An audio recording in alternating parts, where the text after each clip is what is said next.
Yo, I don't know what happened. If StreamYard is having some problems or what, but I looked down and it said I was no longer in the studio.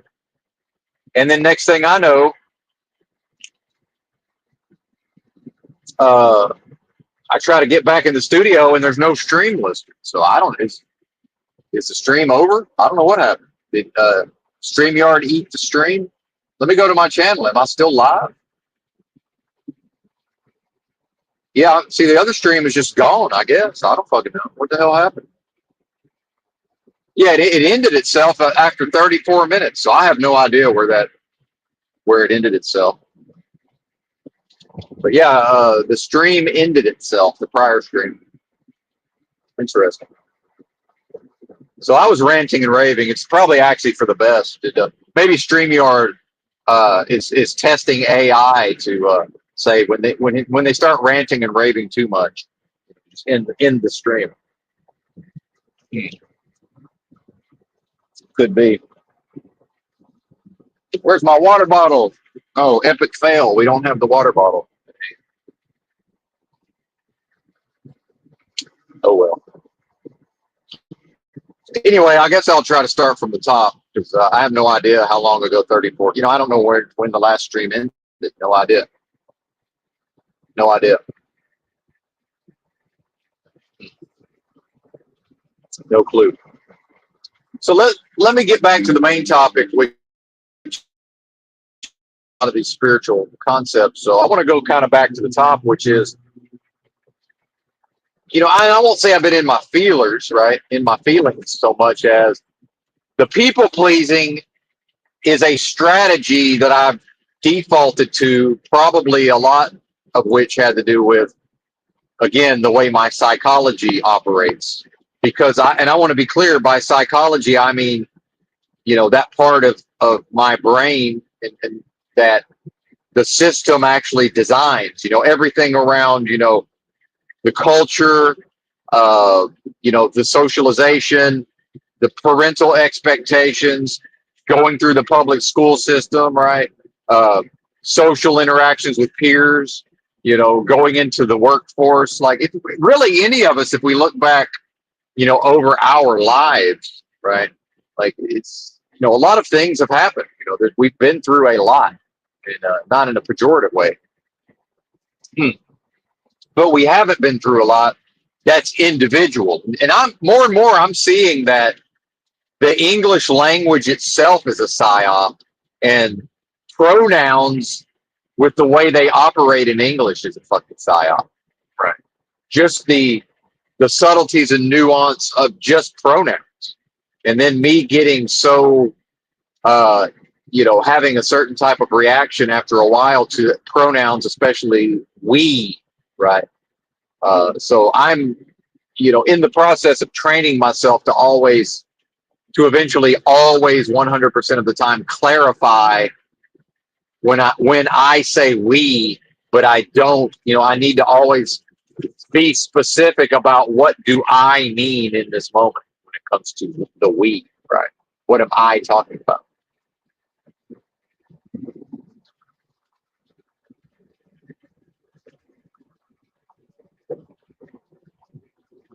Oh shit. Now I see why the stream might have dropped. My internet might have gotten so. Oh, I know what probably happened. I dropped off and then I didn't catch it in time, so I never came back to the stream, and that's what happened. And then StreamYard ended it, presumably. Because earlier I meant to plug in the tablet to charge, and I accidentally plugged my phone in because I looked down and now my phone's on 100% battery. Okay, that's what happened. That makes sense. Well, it's probably for the best. If not, it's going to have to be, right?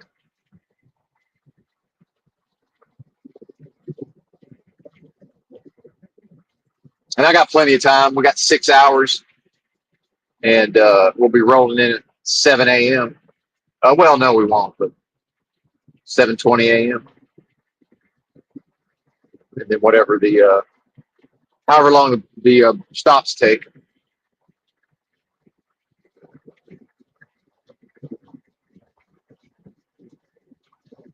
I'll try to get back into whatever I was covering on the first stream. I might just delete it. Has anybody made it over here? Shout out to Three in the House. Sorry about if y'all were here for the earlier stream, my apologies. I pulled a boner.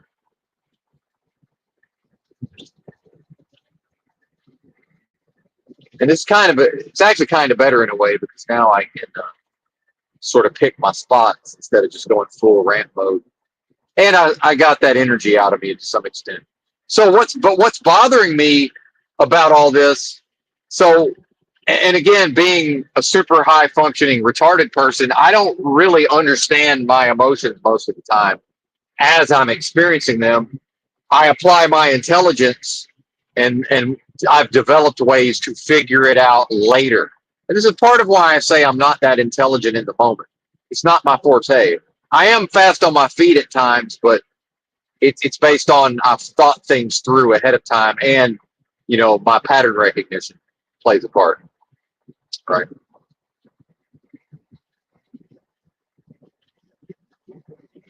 So my tendency based on my psychology, and my psychology, to be clear, is created by the system, installed via the system, and I'm talking about Moloch's machine, the entire overarching systems that comprise the overarching, what I have referred to as a hell realm, and I'm now calling Moloch's machine, right?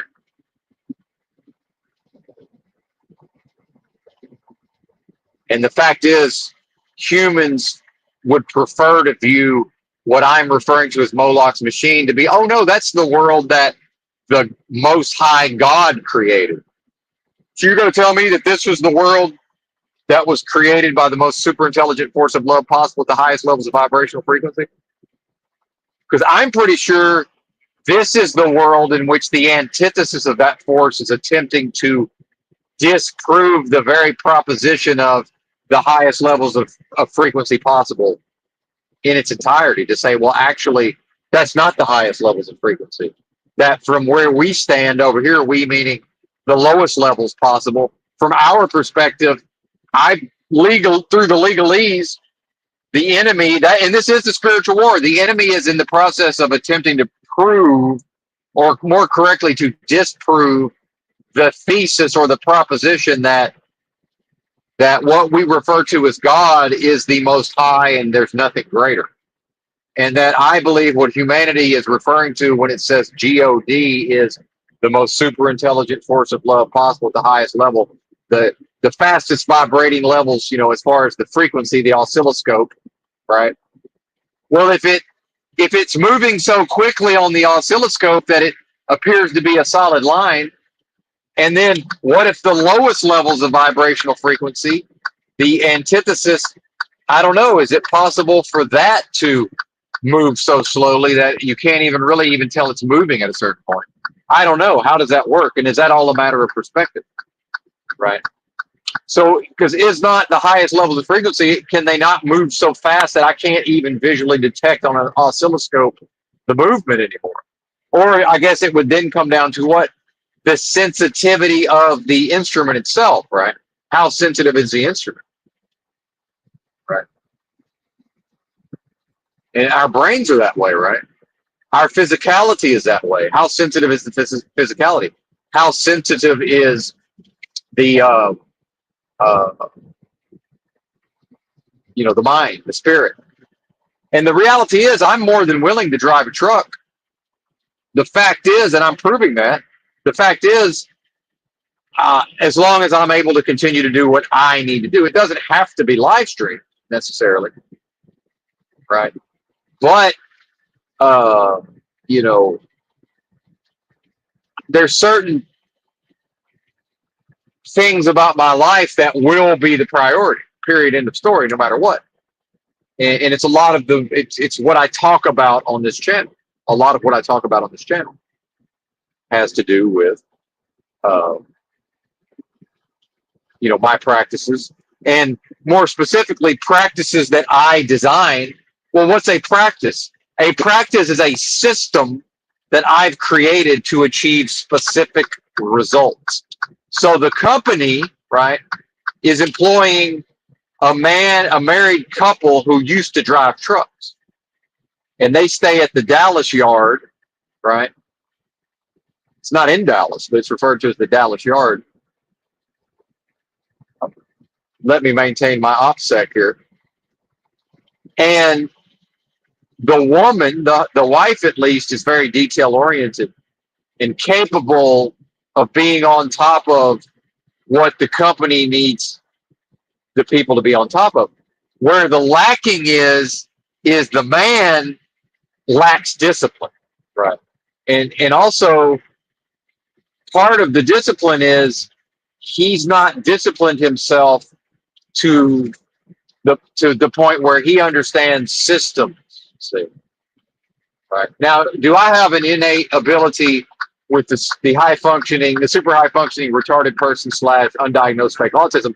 Yeah, I have advantages in that, you know, if I direct my attention and focus to systems, I found that I'm able to master them and find the weak points and create my own, you know, to a degree that exceeds the general population. So what? That doesn't mean that other people can't do that, because why? Because if I don't direct my focus and my energies, my efforts there, guess what? There's no fruit. Nothing's borne out. The key factor is not my ability. It's the fact that I've chosen to direct my efforts there, right? I did find the water. Good. Never mind. I did find the water.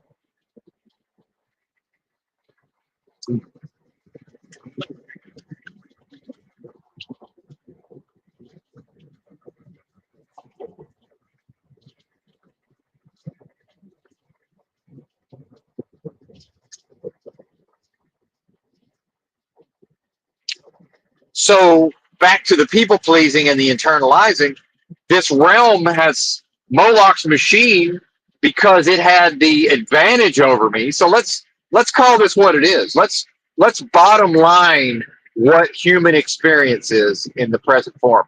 So if, and again, there's always has to be room for doubt.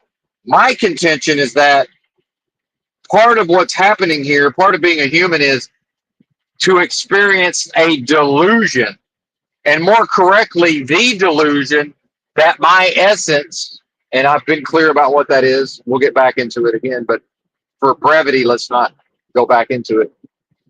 My essence, as far as I can tell, it's part of an indivisible force, right? Or an indivisible energy at the highest level. So this realm, in part, this human experience, is consciousness, which is awareness, having the experience as if, and this is where the simulation aspects come in. So it's almost like an experiment or an exercise in, okay, what if that force could have the experience from the perspective of believing itself to be limited, which would have to be a delusion, right? Because that ain't true. What I am can't be divided from what it is, right? And that's what I mean when I say I was somewhere else. Now I'm here. This is not my home. I'm leaving this place. I was one. I was consciousness, having the experience of being one with the highest levels of consciousness. However, it came to be that consciousness, or maybe different consciousness, right? It wouldn't be that consciousness necessarily, right? But I don't know. I wasn't given the IQ to figure this out, and it's probably a blessing on some level, right? So now we've created a delusion that it's possible to, because wouldn't that force say, well, you can't divide me anyway, so what are we talking about? So somewhere, somehow, somebody must have accepted some sort of proposition, or somebody got soul trapped somehow. Either way, I am experienced. I know with 100% certainty. See, I can't speak. The if is when I talk to y'all, I'm 100% certain that this is what's happening. I just accept that I can't convince you of it, and I can't show my work, right? I'm having direct experiences where I know all of this to be the case, right? True knowledge of self, by the way. So I'm living a delusion And in fact, the series of delusions, delusions upon delusions, probably fractals of delusions, right? Various versions of various Groundhog Days, right? So it's the delusion that we can break off a tiny little chunk, what Nancy Pelosi might call the MS-13 spark of divinity, right? Which is, again, mocking. It's a mockery of the most super intelligent force of love possible at the highest level, right? And then now it's the delusion that, okay, we can encapsulate that into a limited form, put it in a human body that's fantastical in some ways, and we will then put it into a physical realm. Right? But a physical realm of what? A physical realm that is attempting via a spiritual war that I'm now birthed into. And the proposition is that what I am is one with the most super intelligent force of love possible at the highest level. Now I'm in the realm where that's attempting via spiritual war and legalese to prove itself to be the actual thesis. So what this realm is thesis, right? It's more correctly the antithesis of the most super intelligent force of love possible at the highest vibrational levels, attempting to, in fact, appeal to legalese and law and say, well, actually, I'm the proposition, which is the meaning of the word thesis. I'm the thesis because here's where I'm showing my work.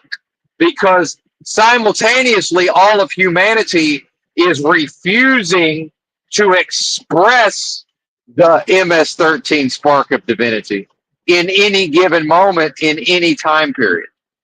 That's the only way. That is Moloch's machine. That's what Moloch's machine is doing. And when I internalize any notions around driving this truck, right, based on now I'm receiving messages via Moloch's machine while I'm driving Moloch's machine, while I'm working for a company that's one of Moloch's machines. See, all of these systems represent systems within Moloch's machine. The only systems that are interfaceable and addressable by me all exist within my energy sphere, my sphere of influence. Meaning, on some level, any systems that are outside of me, by definition, exist within Moloch's machine, and by definition, serve Moloch's machine perfectly. By the way, perfectly serve Moloch's machine. So whatever these people at this trucking company are doing, perfectly serves Moloch's machine. Part of which is capitalism, little company trying to grow large enough to either, this is business.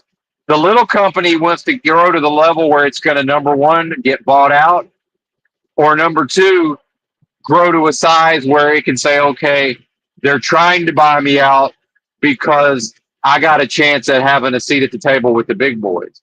And then at that point, it's just whoever has control of this company, which option do they choose, right? Which option do they choose? Let's see.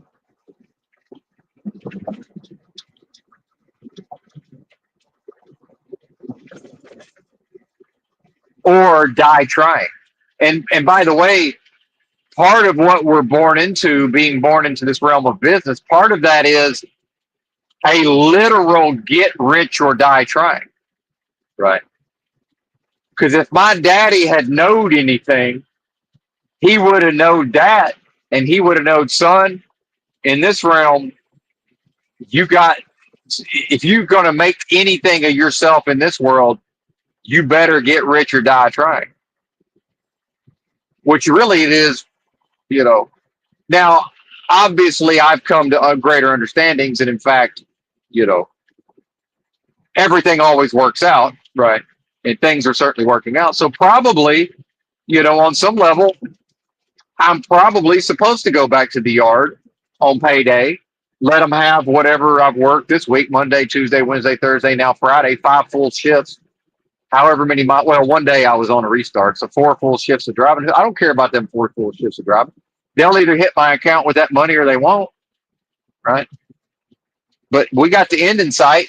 I got enough money to drive my happy ass to Arkansas, check into the motel, if that's still a thing. Probably is. Maybe it's 800 instead of 700. Maybe they want a little bit higher of a deposit. Who knows? I got it like that. Do I not? Right? Maybe if my computer equipment is still available, maybe get that shipped over or drive my happy ass and pick it up. Either way, if that's on the table, right? And see, I'm not limited. But see, that's what's interesting. What I am can't be limited. So when I'm approaching this after internalizing, and then here's the wisdom, and here's where the true knowledge of self comes in, is because I'm meditatively observing my internal space, I'm recognizing the emotional states, and I'm seeing the anxiety and the fear and the worry around. I'm internalizing these ideas around the trucking company is now having issues. But why are they having issues? So now I can't internalize because, well, wait a minute, I'm not identifying properly if I'm internalizing Moloch's machine to the point where now I'm feeling fear, I'm feeling stress, I'm feeling anxiety. And by the way, I'm barely feeling it. I'm just barely starting to experience it. Alarm bells are going off, Willie. Alarm bells are ringing, Willie. And I will drop a movie reference here and there. I'm Gen X, bitch. You think my daddy goes around dropping movie references?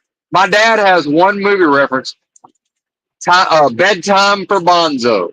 That's it. Because I guess that was a Clint Eastwood monkey movie. We befriended an ape movie and received our comeuppance in the process. Right. And now I'm in a realm where part of this is propaganda, but part of it's true, where I'm reading Drudge Report articles that our pets, when surveyed, our pets are the most fulfilling relationships, meaning the lack of what? The human touch. When the human touch is not lacking, it's not possible for a person's most fulfilling relationship to be with a pet. It's not possible. Or more, no, a dog, not a pet, a dog. Right. Anyway, and see, I'm not a genius, but genius level discourse flows through me. Right? Why? Because I am the most super intelligent force of love possible at the highest level. So I'm actually giving the game away in a sense, because I'm getting to where I can't even improperly frame things. So when I look at this realm, my possibilities are unlimited in a context, meaning I'm not limited by truck driving. And in fact, within truck driving, I'm not limited by this company, because the fact is, after a year off and my previous job only lasting 3 months at maximum, maybe 2.5, maybe we did 10 weeks or whatever that, or I don't know, whatever that was. Doesn't matter. Well, the fact is, this company has certain criteria. I meet that criteria, so they're willing to overlook other things, my work history, right? Well, they have high turnover anyway, right? They have high turnover anyway. So in competition, this company is it's a give and take, competitive, right? It's a give and take. Meanwhile, as soon as I can pass a hair test, which that's part of my goofy ass hair, right? Which still kind of attractive somehow, isn't it? Surprise, surprise. And I hate to say it that way, but it's true. And part of that is, well, I might just go back to where I came from in trucking and go to the big boy that I started with, who got me my start. Right? Well, I'm going to have to give a hair sample. And I've researched hair testing. I need a minimum of 1.5 inches, or they take.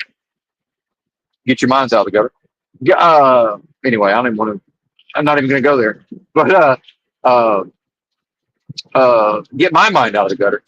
So I need a minimum of an inch and a half, or they take the body hair. Well, guess what? The drugs are detectable for an even longer period of time in the body hair. I probably can't pass a body hair. If my hair, some of my hair is an inch and a half, but you know, when I can feel like, yeah, they can get 2 inches, no problem.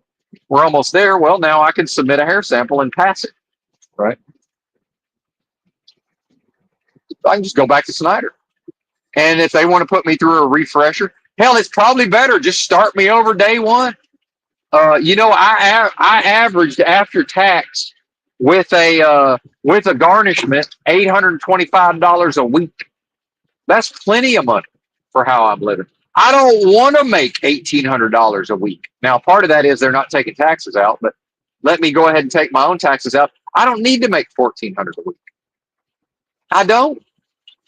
I don't need this aggravation. Furthermore, my spiritual practices have made it to where I can't internalize the aggravation. Meaning, if they want to make it my problem, well, guess what? I just fight fire. I'm a fight fire with fire, motherfucker. I'm just going to walk in and tell you that it's your lack of systems that's created this problem. Now, am I capable of helping you make systems? Yeah, absolutely. You can't afford me. Because I don't know that and if the company hires somebody, it's not going to be me. And unless y'all are going to pay me out of your own pocket, you can't afford me. See what I mean? You can't afford me. It's $100 minimum, and I got a 4-hour minimum, and it's cash only. I'm not paying. You're not 1099ing me on this partner. So you got four Franklins to break off, and that's just a minimum. You know, and in fact, do you have a system for maximizing what you're about to get out of my $400? Because here's the fact is, let's bottom line this. When I went into truck driving, I managed the truck driving school as a student. I managed my company driving as a training as a student. I managed my week over the road with the training engineer. I managed that from my perspective. I managed my first year on the job, meaning my commitment was no wrecks, no accidents, no tickets, and I'm going to learn how to do this motherfucking job, even though I'm going to want to quit twice a day. I managed that process. These people don't even have the systems in place to manage a consultant, teaching them, here's exactly where you're failing. Here's what to do to fix it, right? And by the way, they don't want to do that because they're old school. Old school is we do the job with effort and shit rolls downhill. And oh, look, now drivers are getting placed out of service for equipment and we just blame the driver, right? Well, wait a minute. I was in an orientation. I was in a 2-hour maximum orientation where I directly asked you, do you want me to take pictures of all this equipment when I do my pre-trip? And you basically scoffed. You basically laughed at me like that was a stupid question. More or less, I was treated like, are you out of your fucking mind? Now, I understand why I was treated that way. Because the company realizes that a driver with a spotless record and a minimum of 3 years experience who's willing to accept the driver-facing camera can walk right out that door and have a job today, right? 100%. And part of the orientation was, we don't want you getting up and leaving this place, right? And I know that, and they know that.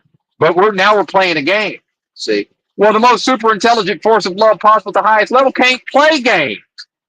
Now, will it humor a game, perhaps? Will it see a game, perhaps?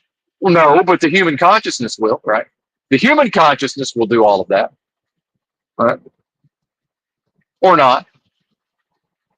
But moment to moment, my job is to express my essence at the level of my creative force, which is going to be to go into that office and say some version of, yeah, I might continue working here.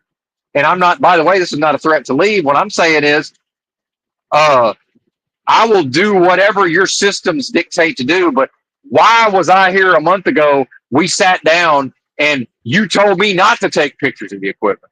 And now it's a month later, I'm getting messages. that if I don't take pictures, I'm going to be written the fuck up. And it's going to be the first write up in my life. In fact, I don't know what a write up is. Legitimately, I don't know what that is. What is that? Right. And then it's also the common sensing and word of mouthing of, well, you're otherwise intelligent. Why don't you know what a write up is? Because you did not give me an employee handbook at orientation that explains to me what the process is, whereby I might at some point receive a written motherfucking write up. It's all called your fault. It's called your lack of systems, partner. But now, because shit rolls downhill, because I'm the driver and I'm treated like a subhuman piece of garbage by the entire industry, now it's my problem. Right. Well, let's call it my problem. I only care about my safety record. I don't give a flying fuck about the company's safety record unless every single time I pass a weigh station, I have to pull in, meaning right now the company has a good safety rating, meaning almost every time I get a green light. Every once in a while I have to pull in. And then even when I pull in, they usually just let me hit the bypass lane and get the fuck up out of there. Right. And sometimes they pull in everybody and it doesn't even matter. Right. So do I really have to pretend to give a flying fuck about this trucking company? I don't. I never will. You can't make me. Right. Don't care. Not supposed to care. Can't love a machine within Moloch's machine, buddy.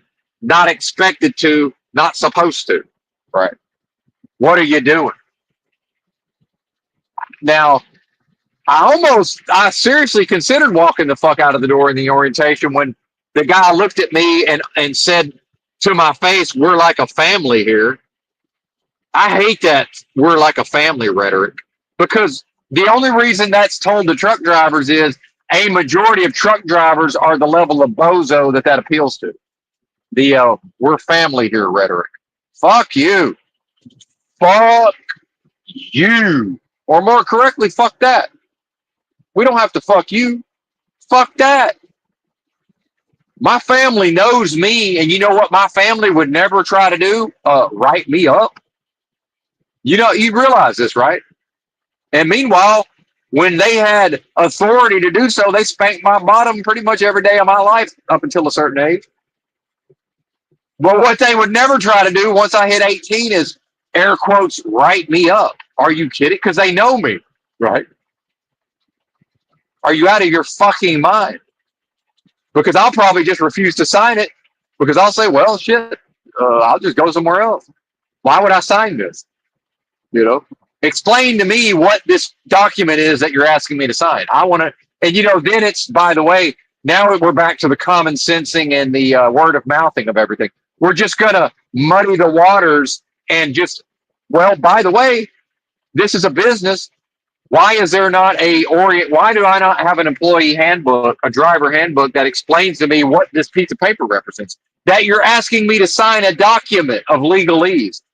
Now, I can sit here and read it, and I will, but I want to see what I'm saying? Like, now we're bringing things to a level of, we're trying to let shit slide, in part to attract drivers, but then now it's almost the blitz, and now the company's getting violations. I'm not getting violations. How many violations have I gotten since I've been here? Right. Now, by the way, don't go look at that trailer out there in the yard, because maybe it's got some violations on it. But see, my record is clear up until the point in which the DOT discovers the violation. Right. Meanwhile, how am I guilty for what the other drivers got caught doing? Part of the reason they got caught is they can't drag their sorry asses out of the rack at midnight, because they don't have the discipline to lay their heads down between 4 p.m. and 6 p.m. every night. I do. And I will never oversleep.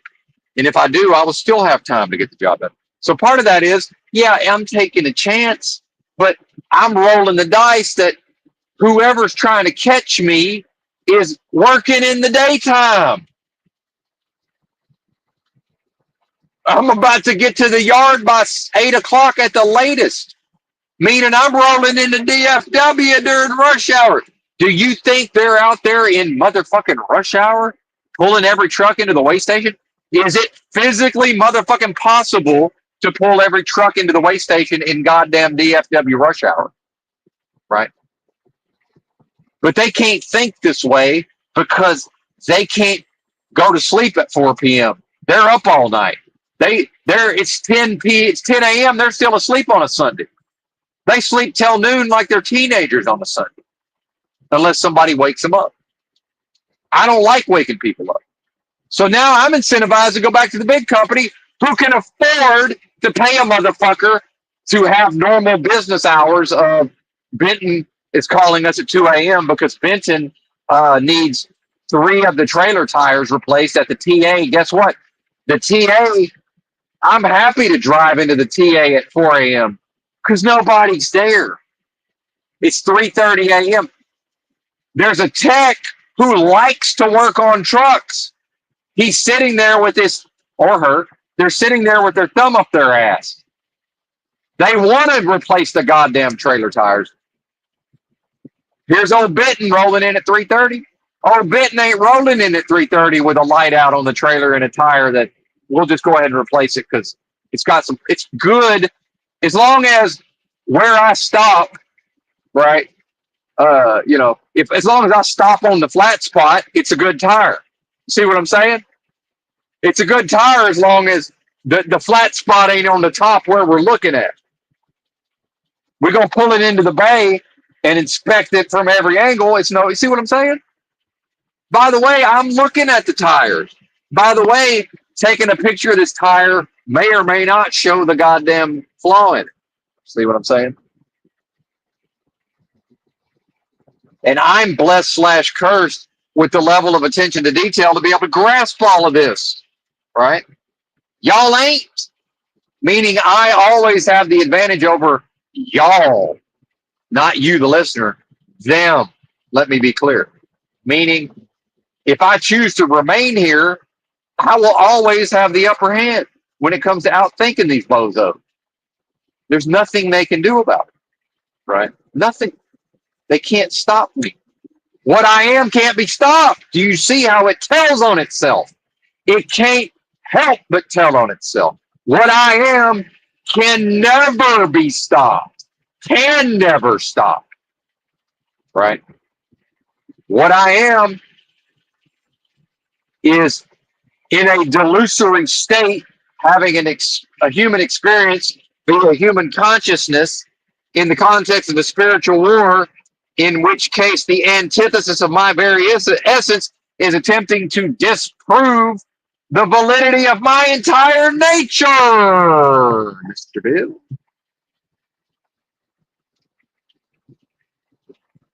BEAL. And also Mr. BILL from Saturday Night Live. Oh no. Oh no. And I'm Mr. Bill. I'm Claymation Mr. Bill. Oh no. Just calamity after calamity after calamity. Seemingly, what I am can't fall into calamity, y'all. What I am is greater than all of this, right?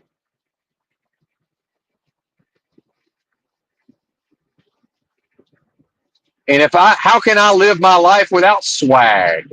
How can I live my life without dancing a jig, right?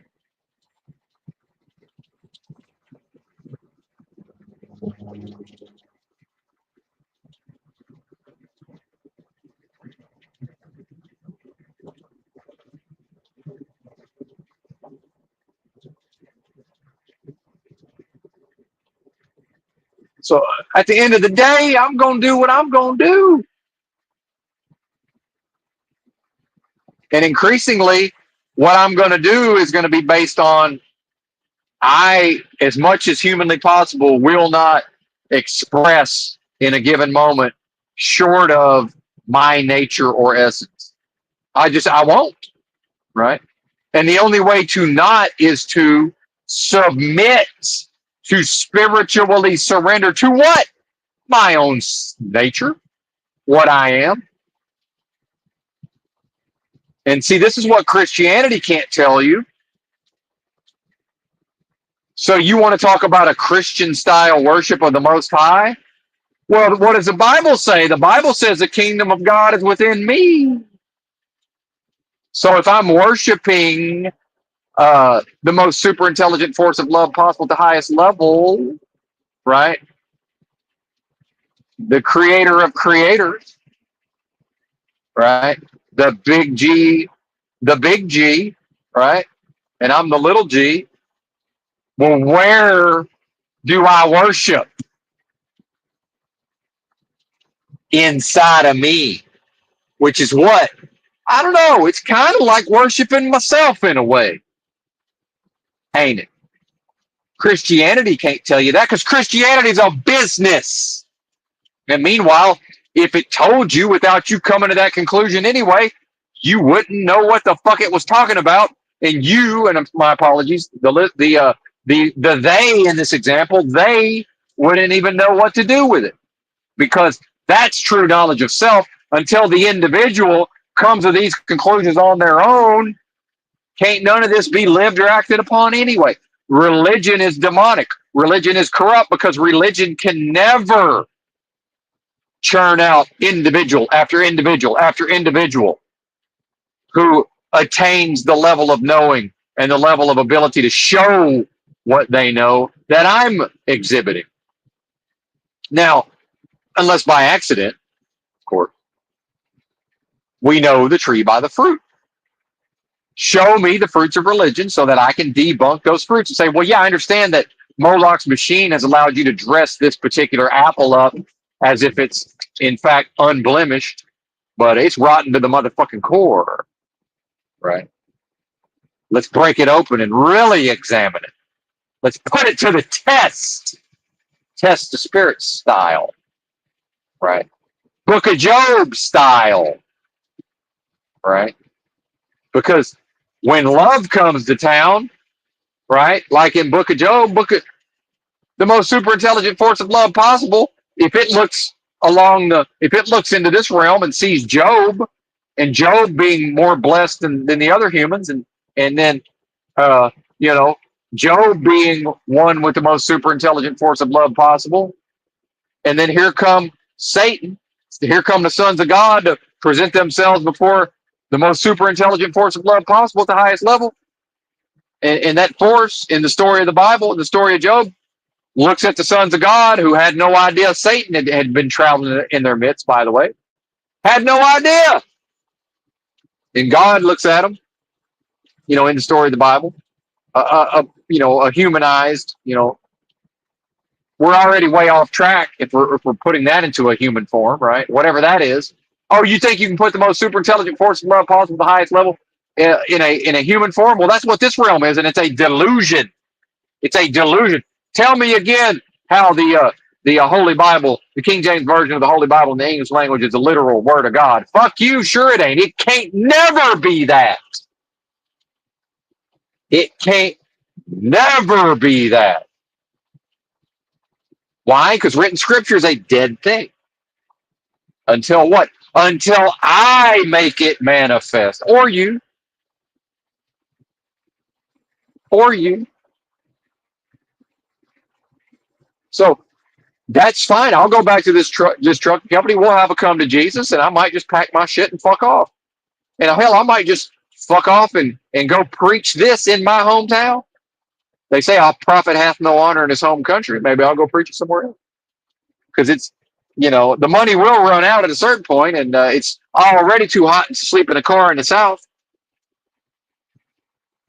Part of fucking off to California was, well, I know I can sleep in my car even in the summertime. And yeah, it will be hot as fuck some of the time, but not all of the time. Right? Right.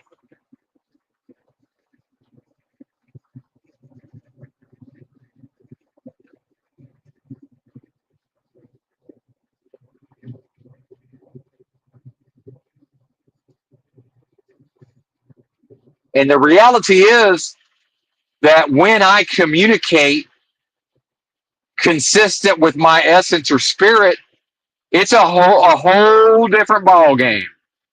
And I didn't know that this is what I meant, but this is what I meant over time when I said I've never suffered a negative consequence from standing up for myself, right? And so now, but that's not even the right framework or terminology, but the fact that it's assertion, the fact that I now feel like I must assert myself, right?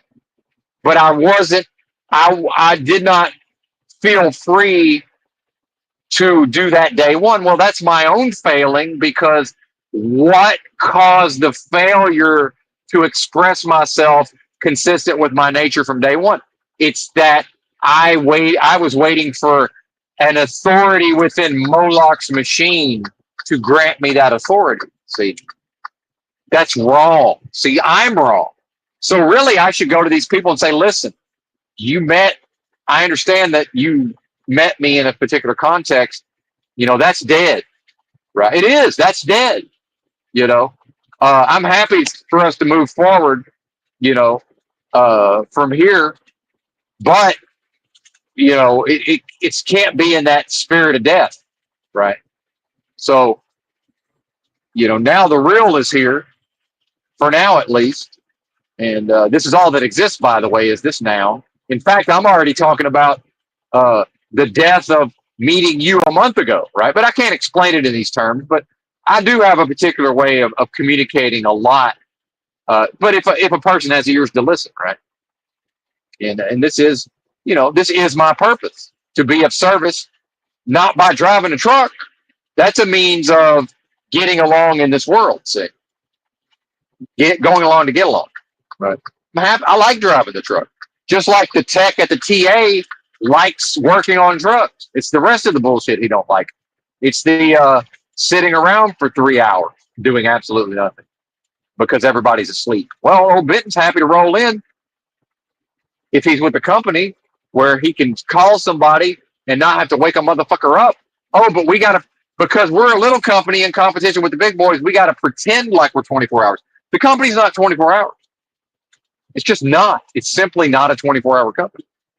That's fine. Doesn't have to be. But guess what? I'm not going to turn into now I'm driving regular old business hours. I'm driving rush hour. I'm driving early morning rush, and I'm driving 5 o'clock rush, because now my working hours is 8 a.m. to 10 p.m., by the way. No, absolutely not. I woke up, it was 10:30 p.m. And then because I've been taking triple doses of these tart cherry extract. I recommend nothing, but it's been doing me really good. Not at the quality of my sleep, the restfulness of my sleep, meaning I'm really getting down in these tissues, and that's probably where a lot of this is coming to the fore, right? It's a reckoning. See, it's a catharsis. It's an upheaval, right? Well, that's always going on, but then part of the delusion is the idea of free will and all of these things. Free will that's a flawed concept. What I am can't be placed within a context of unfree will. See, my essence don't know anything but a free will. My essence don't know what the fuck you're talking about, right? What I am has no ability to comprehend. So back to the story of Job, and thank you for your patience, and my apologies for not getting back to this sooner. So the Most High, and I can't speak for that. What I'm saying is, this is my understanding of the story of Job. Says, "What's up, Satan? What's happening, partner?" Antithesis, right? Opposite of me, inverse of me in some way, right? Death and destruction personified in this case. What's happening, partner? Satan says, "Oh, you know me. You know how I do." Roman to and fro, seeking whom I may devour. What does God say? Have you considered my servant Job? What does this mean? Right? This means, from a Christian perspective, the Christian concept especially if you want to look at a Jehovah, an Old Testament Jehovah, right?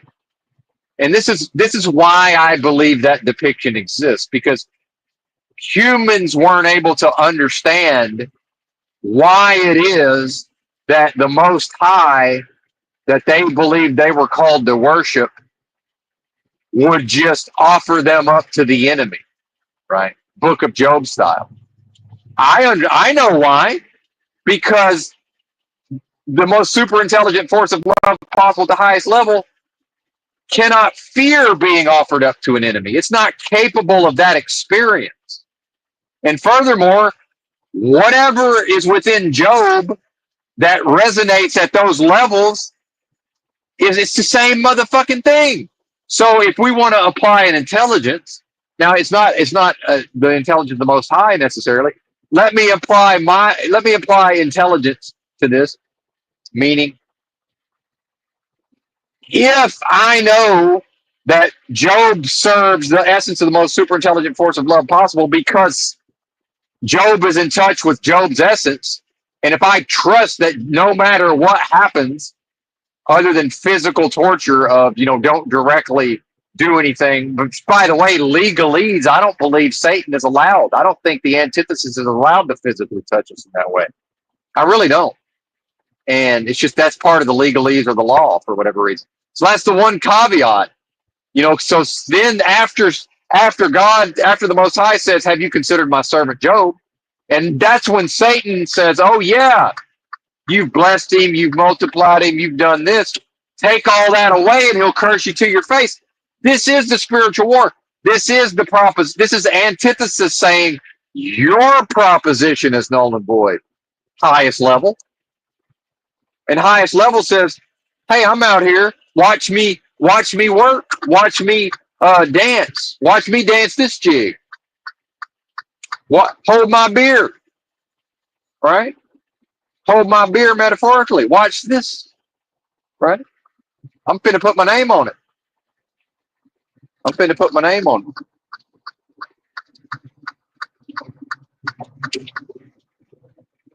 Because there is no fear in that place. There is no worry in that place. It cannot exist in that place of oneness. These states don't exist, right? So I'm doing this to myself, right? In a way, in this delusion, right? It's sort of a calling of all bets. It's not a raising of all bets. It's this Moloch's machine can't bluff me, because the only way Moloch's machine can bluff me is if I'm attached to an outcome, right? Well, the most super intelligent force of love possible can't be attached to an outcome. So if the Most High in this scenario was anything short of what it claimed to be, it might be attached to an outcome, and it might say, well, I want to make a wager with the antithesis, but I can't, right? I'm not able to. So really, a lot of this is the calling of Satan's bet in this context, right? And then a lot of this Old Testament, destructive, fire and brimstone Jehovah, I think that's invented by man trying to cope with the fact that, wow, this motherfucker really will do us this way, right? Yeah, because anything that is not the most that is not one with the most super intelligent force of love possible is neither here nor there from the perspective of the most super intelligent force of love possible at the highest level, right?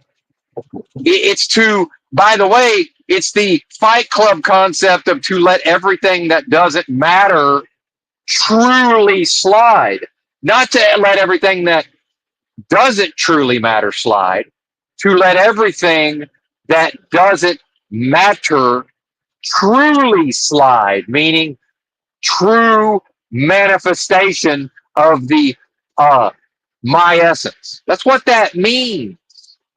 That's the meaning. Now, can the individual, through a process of a continuous disciplining of my mind, can I, right, make this manifest? in a given moment. And what I'm seeing is, yeah, I do got it like that. So when I get back to the trucking company with this loaded trailer, it really doesn't matter. Why? Because that's part of Moloch's machine. And that my practice is to treat it as if it does not truly matter. Because it doesn't. Because why? Because it belongs to this realm. It's dead, meaning it cannot escape this place. Now, what this place can do is convince me via psychology and trickery and subterfuge and attachment to outcomes, right? To internalize certain notions around truck drivers aren't doing the right thing. Well, what's that got to do with me?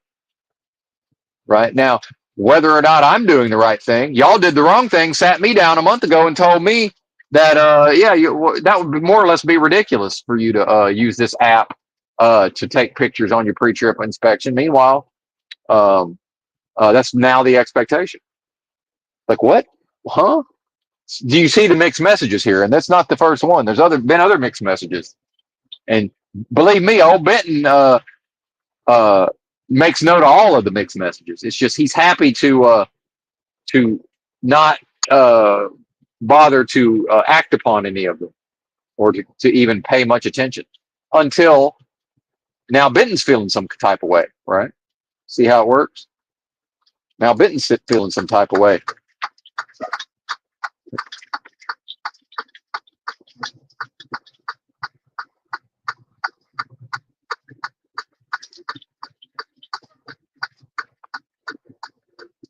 I don't like pulling off on these shoulders like this, but it is what it is. Give me just a moment. Let's get off the logs. And see, I can't do all this under a threat to where other people are going to feel like, and it won't work on them anyway, culturally, but, I can't have people thinking I'm trying to strong arm them or whatever. Because believe me, I'm strategic enough. When I go to the strong arm, it's because I know it's absolutely finna work. And yeah, I understand that y'all's opinion of me is about to change, but that's okay. Because but here come the strong arm, and I only use the strong arm when I'm 100% certain it will work. Well, and that's not true. I use it with myself, of course. That's different. That's a different topic, right? So what you can see is, and this is where the trust is, and I'll back it up with logic. And this is going to sound like convincing, but I am speaking to an audience, right? And the replay crew, small but mighty replay crew. There's a couple of them out there, and whoever listens live, and appreciate that. Give me just a moment here. The reality is, Benton, this particular delusion, this discrete delusion called Benton, right? And all that entails, I've unraveled the whole motherfucking thing. This whole ball of worms and ball of yarn, the whole thing, can of worms, I now have access to, what functions as a technology to where I cannot be defeated. And I already couldn't be defeated. What I am cannot be defeated, right? So, yeah, I'm free, and I never wasn't free, but I don't need this trucking company. I'm never going to need this trucking company. I don't need truck driving. I will never need truck driving. See? And by the way, this is the birds of the air. They don't reap or sow or gather into barns. And, part of, in basically the most super intelligent force of love possible at the highest level cares for them anyway. Are you not of much greater value? And I don't know, am I? That's a good question. Good question. I'm glad I asked it.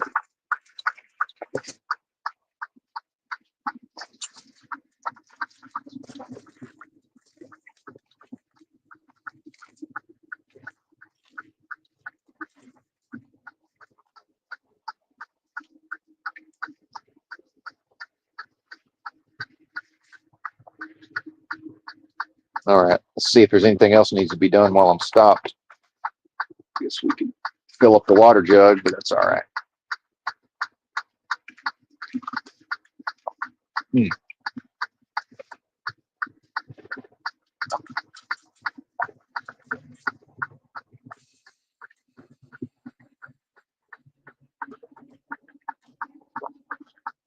So back to the truck driving.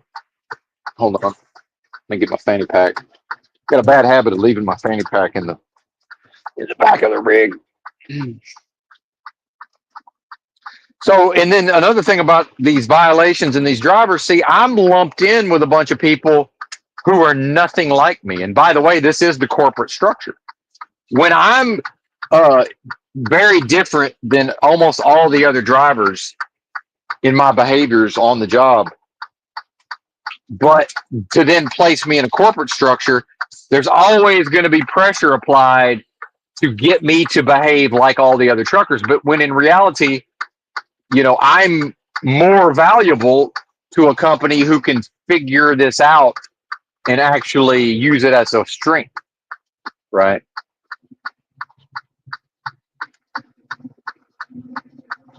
So part of this is because of the hours I work, if I can just drive into the TA and get the stuff fixed, I can do that and still make the deliveries on time because I'm not dealing with all the bullshit during the daytime that the other drivers are dealing with. Right. It can take way longer in the daytime. You know, everything takes longer in the daytime because everybody's doing all of everything simultaneously. Everything takes longer in the daytime. I got to get, you know, I deadheaded yesterday to get loaded, and I got there, and it was a ghost town. I pull in, 3 more trucks pull in behind me. They send me to across the street, you know, across the highway to live load. By the time I got loaded and came back to the gate, and they had told me, hey, if there's a bunch of trucks in line, just drive around them all, go do a U-turn, and then, you know, we'll give you your paperwork on the other side of the gate, you know, the guard shack, right? By the time I come back, this is not an exaggeration, 15 trucks in line. Because most people, they all work and they all do everything simultaneously. Now you got the rare driver who sees all of that and says, well, what's best for me is to adapt myself to doing my things when these motherfuckers ain't around. So now what does that afford? That means I have the time to where every single time I hook up to one of these trailers and there's a light out or a tire that needs to be replaced, I will just go get it done. But not if I have to wake somebody up for an approval. I'm not going to do that. And you can tell me till you're blue in the motherfucking face, we don't mind being woke up. Yeah, you do, because I talk to you and I hear your tone of voice. You do mind getting woke up. You hate it. Not you, the listeners. They hate it. And if I have to, yeah, if it's an emergency, I will call them, wake you up. Yeah. Or wake them up, rather. Yeah, I sure will.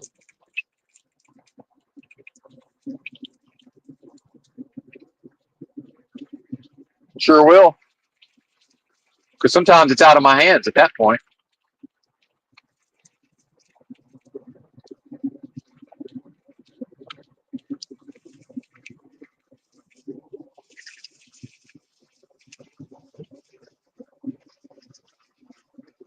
Hey, it's raining. Thankfully, I finally got around to rain X in the windshield. That's a whole other ball game. I look back on all these typhoons, these monsoons I've driven through, and I was like, you know, normally I would have absolutely have rain X the windshield. It's a game changer. Absolute game changer.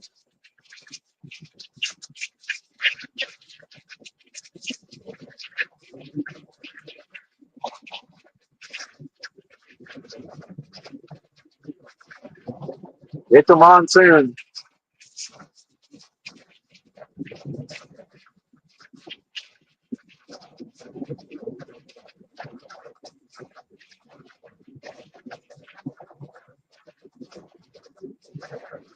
Now, another thing, you know, I'm pretty sure I'm not going to get pulled over and inspected in a fucking monsoon also, right? You know, not that I knew it was going to monsoon, but now the key for me is, can I go to the yard and say, hey, you might want to take a look at that trailer tire, and by the way, that there's a light out on that trailer, without judgment of, well, why didn't you get it fixed before you brought it here, right? I don't want to hear none of that. All I want to hear is thanks for letting me know.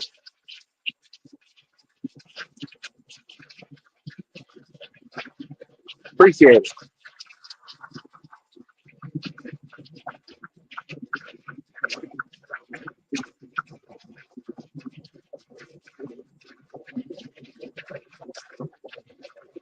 Damn, I didn't even know where I was. I'm almost to Little Rock already.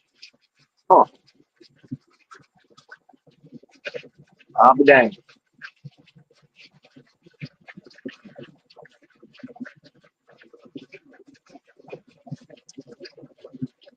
Time flies.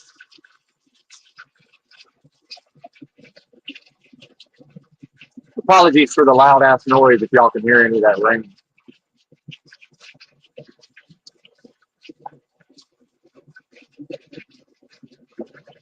Big old lightning.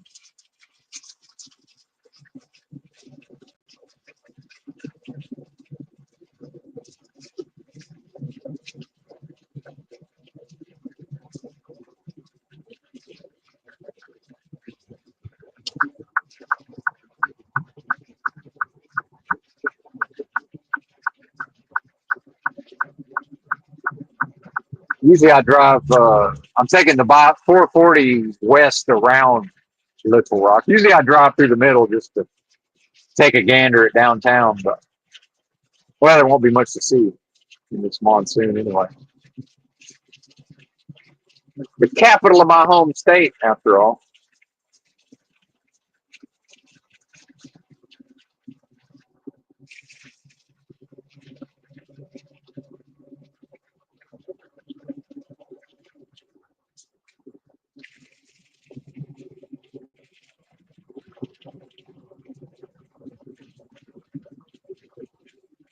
So I'm never not, my essence, again, back to, properly identifying, I'm never not that thing that will offer itself up to the enemy. In fact, is not, this idea that God's in control and this and that. What are you talking about? God is love. Where does control come into love again? Is that a part of love? To control something else, whether it be a realm or Job, right? Or in the story from the Bible, did the Most High trust that, well, there's Job, and whatever about him is not this specific essence is dead anyway. So what's it matter? And have at him, antithesis. Because if the antithesis can touch him, and I don't mean, and this is why I think part of this is the physical, not able to physically touch, right? At least in the story of the Bible, But and then the antithesis says, well, remove the hedge of protection, which what he means basically is, stop giving him all of these material things, and let me work through my systems, right? The antithesis will say, well, I know how to work within man's systems, right? To strip him of his endowments in the material realm. And then we will see what he's really made of. Test the spirits, right? Test the spirits.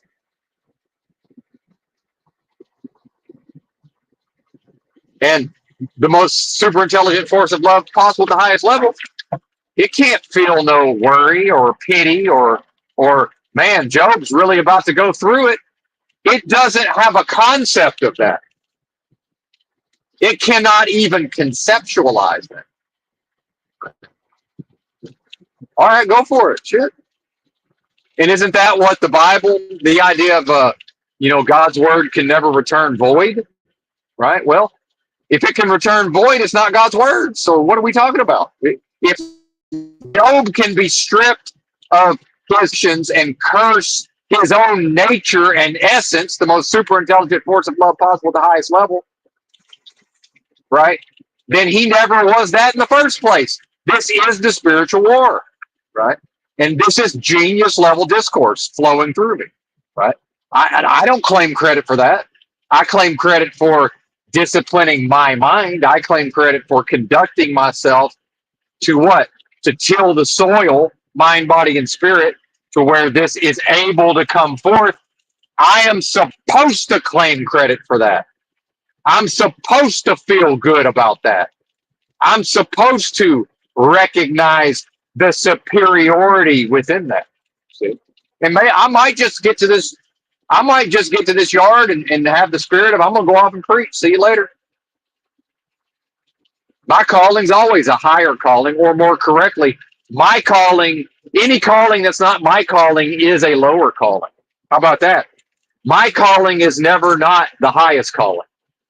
What I am is the highest calling. What I am doesn't know how to call lower than the highest level, which is why when that fella was calling to me across the yard, I climbed down and planted my feet and called out to him, let him know exactly what was going on. And there was no animosity, there was no fear, there was no anything. But the human touch, right? The human touch. And and again, we know the tree by the fruit. My spirit, this is how it will continue to express, or I will go back to how I was before this true knowledge is.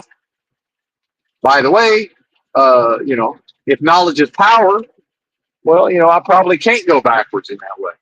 It's probably not an option. Now I'm beginning to justify something that I probably prefer to do in this moment anyway. Meanwhile, as long as me and the company can get on the same page, their representatives, I'm happy to continue on. It's also fine if I go and say, well, we tried it out.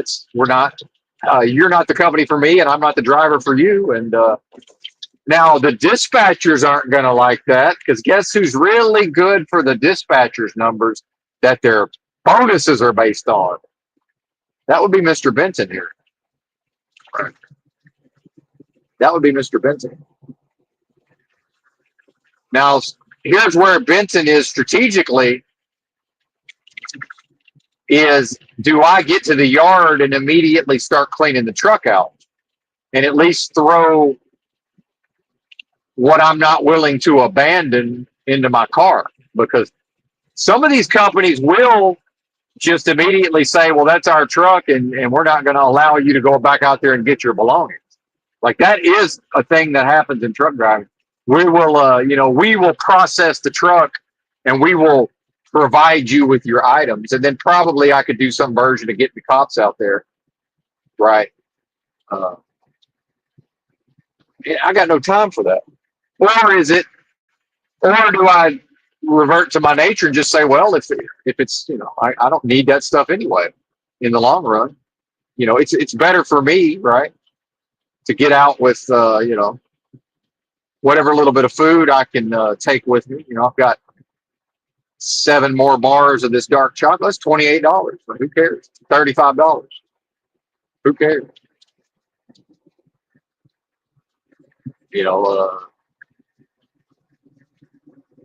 However many eggs is in there. I don't know, somewhere around 6 dozen eggs, I expect. So what? I got my fanny pack with all my, the things I need for to present to Moloch's machine when necessary, right? Well, I don't know. We'll see. But when I tap into my essence, I can't fail. I'm not capable of failure when I'm tapped into my essence and I'm expressing my essence. Fallibility falls by the wayside. And this is the revolution of the Christ consciousness, or just Christ. And it is the resurrection of the risen Christ. Where? Inside of me, y'all. That's the return of Christ, by the way. Because we don't know, the Bible could talk about Christ returning in the sky and all of this, but I don't know. What if Christ returned within all of the individuals that are here? All right. What would this realm? This would be a heaven realm, wouldn't it? Wouldn't this be paradise on earth? Would this not be paradise in the way that the Jehovah's Witnesses referred to an earthly paradise? If the Christ consciousness, if humanity individually learned how to get out of its own way enough to express the Christ consciousness, right? What would happen if I just go and tell this guy that here's what I'm on? I'm on that Christ consciousness. So, and I got to prove it and show it, or it ain't that. So, I'm happy to drive this truck or not, because it's dead either way. It belonged to this dead realm. So, what do you want to do? Y'all gonna let me clean that truck out? Because I expect y'all talking about inspections, annual inspection. I might just want to fuck off to the hotel. They say, "Oh well, you didn't tell us that you needed to take home time." I didn't know I needed to take home time. I didn't know the truck was going to be worked on.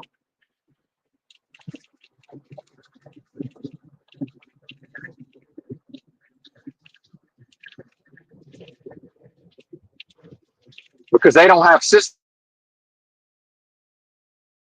Because if the company had systems in place, why wouldn't we want to coincide the annual inspection with the driver's home time if the driver goes to the home terminal? You see, now we're back to systems, right?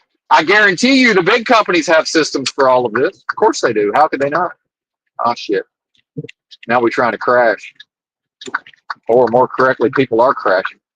Yep, they spun out. It done spun out on the exit because they probably got bald tires on the four-wheeler. Now I'm in a situation. But I'm not. I can't ever be in a situation. What I am can't be placed into a situation. This experience is a delusion. This realm wins every time I identify with various aspects of the delusion. It is that simple. But yet that complex. See, it's that nuanced. It's both things simultaneously. Right. Praise Almighty God in the mighty name of Christ Jesus. Jesus Christ is Lord.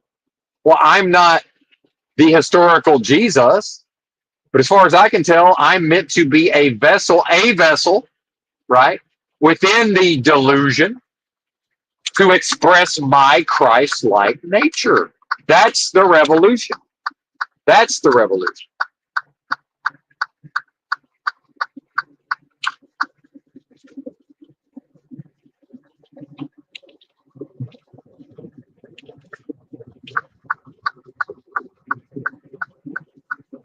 Or more correctly, describing aspects of the delusion.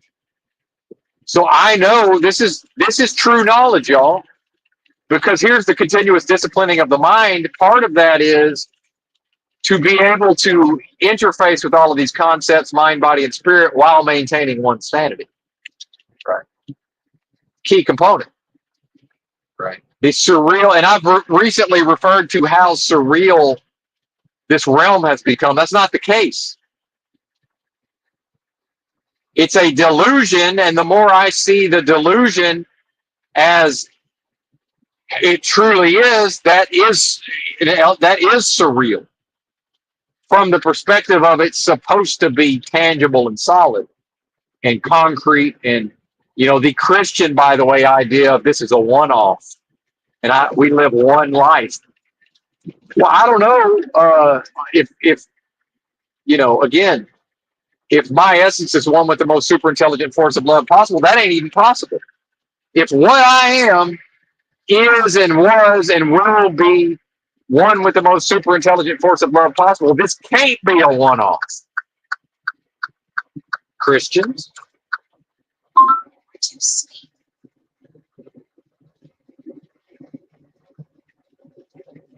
So I don't know. I might just go back home and walk around town and tell Christians, would you like for me to explain your religion to you?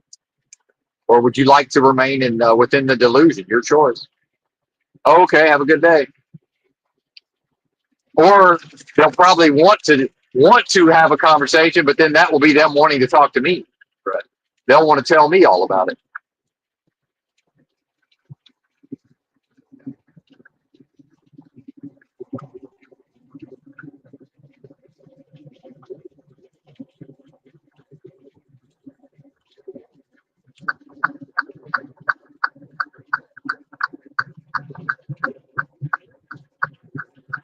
See that this car in front of me, they knew they weren't going to go fast enough. But they were too prideful to let me pass them. They had too much pride to let me pass them. I got an advantage, people. I got way more traction than y'all do in this rain.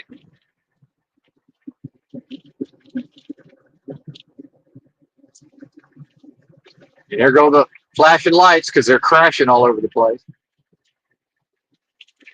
And see, I can basically guarantee that I'm going to drive this big rig and it's never going to be involved in a crash because, just like my trainer at the truck driving school, he did 3 million miles, never had an incident that involved crashing or nobody crashed into him and he didn't crash into anybody. That's going to be my experience of truck driving. And now that's not me thumbing my nose. That's not me, inviting, that I'm not, that's not a challenge to the realm. I know this. It's never going to happen. Now, I have no way of proving that to the trucking company, but that's one of the benefits they get if they can leave me the fuck alone to do the job, right? And part of this would be, can't now we're in a race. I'll just go motherfucking 75 then in a goddamn. Let's just go 75 in a fucking rainstorm because y'all can't fucking drive, right?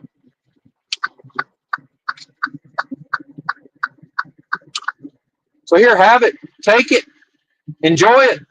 And you know what'll happen? I'll catch right back up to every fucking one of them, going the same speed I'm going. Because these humans, they don't even know what they're doing, much less what's going on in this realm. They don't even know what's going on inside of them. No idea. That person driving that truck has no fucking idea what's happening. None. All he knows is he's having feelings. He feels some type of way. He came to work feeling some type of way. And now there's a rainstorm. There's flashing lights everywhere. People are crashing. People have now lost the ability to drive, and they really weren't any good at it to start with. None of that affects me other than just, okay, well, I realize now that instead of me passing everybody, well, I'll just go slower than everybody, which is kind of the same thing. It's kind of the same thing on a level. Interesting. Almost as if I've mastered the Tao, right? Okay, well, let's all go listen to a content creator, Paul Enslaved, that makes his living talking in part about the Tao. Well, okay, that's fine for a time, but how about I just go over here and demonstrate my mastery of the Tao, right? How about that?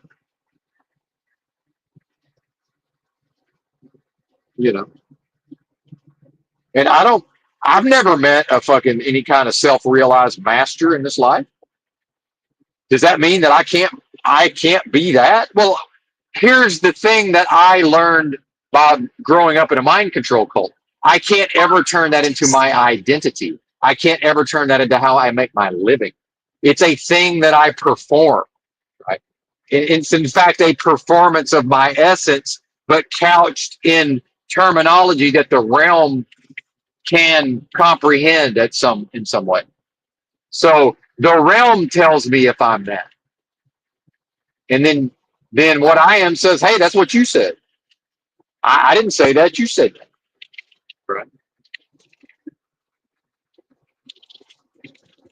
But back to the delusion, and I've been working with this concept for a long time that what we experience in sleep, the dream world, is in fact representative of the real world, and that this is the dream world by comparison. There has to be some truth in that. I know there's truth in that. More correctly.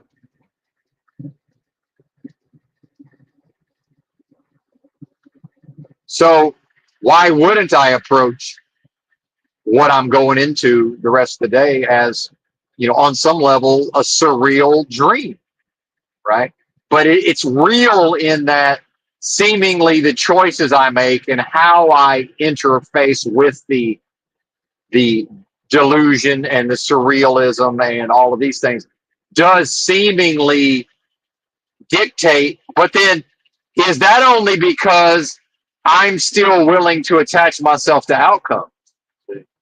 Is it because up until this point I have yet to fully surrender spiritually? And is it time to go ahead and do that? And perhaps it is. I don't know. With a cushion, the realm might, my essence might say, well, yeah, I see you doing that, but with a cushion, you made sure and got you that 5Gs, and the tags ain't expired, and you paid your car insurance, and you're about to go renew your driver's license, right? So, I mean, if you say so, I don't know that I see that that's what's happening, but okay.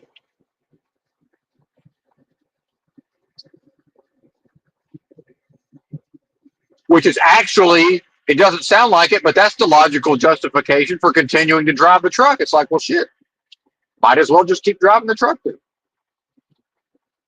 right? If it don't represent I'm all in anyway. Nuanced, nuanced.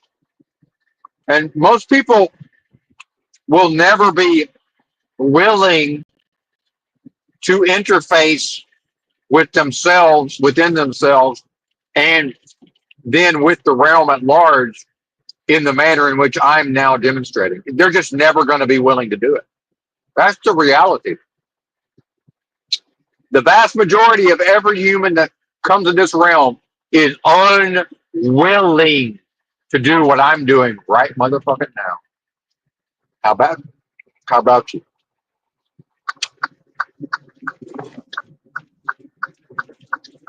I forget they've three lane this entire road.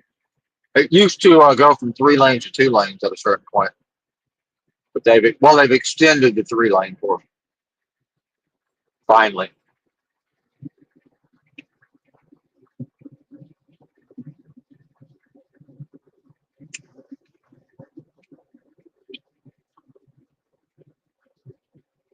And then bring it back to Moloch's machine. And this road, I remember living in Northwest Arkansas for years, and the what's now I-49 through Northwest Arkansas, it needed to be replaced. It was so worn out they had to rebuild it. And I remember thinking at the time, why don't they go ahead and 3 lane this? They're going to do it anyway, right? And then now you go through, now somebody that drives on I-49 in Northwest Arkansas, it's 3 lanes. Well, here's the answer to why. Because at that time, it did not serve Moloch's machine to 3 lane that road. So this is one of the fundamental misunderstandings of the individual in the realm is this idea of make America great again, the strength of a country, the strength of a business, the financial system, as if any of that is designed to serve humanity. It is designed to serve humanity. It's designed to serve humanity up to the enemy. It's designed to serve enemy up. It's designed to serve humanity up into a state into which the enemy or antithesis gets to one day blow the whistle or push the plunger and say, I got them. All of humanity simultaneously has turned their back on what used to be purported to be their true essence or nature. And now it turns out their nature is my nature, meaning, and I don't even like to say that, but that would be the antithesis saying that, right? I don't even like to speak that way. It feels icky. Don't feel right.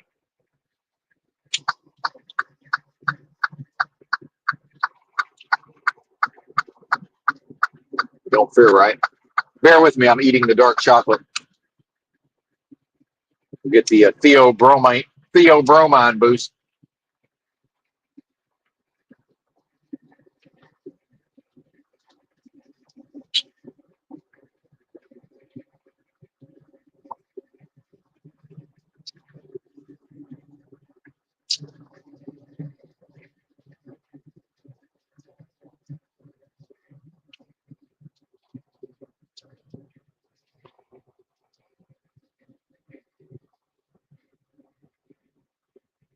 And then you want to talk about outcomes. You know, I would like to buy a new phone. I don't have to buy a new phone, right? I don't have to,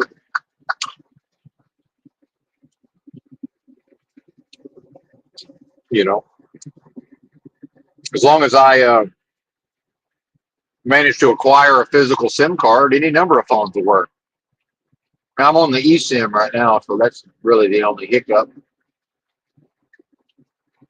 If this phone were to not be available,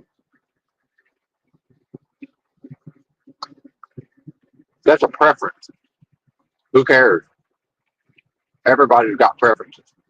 They're only important to that individual.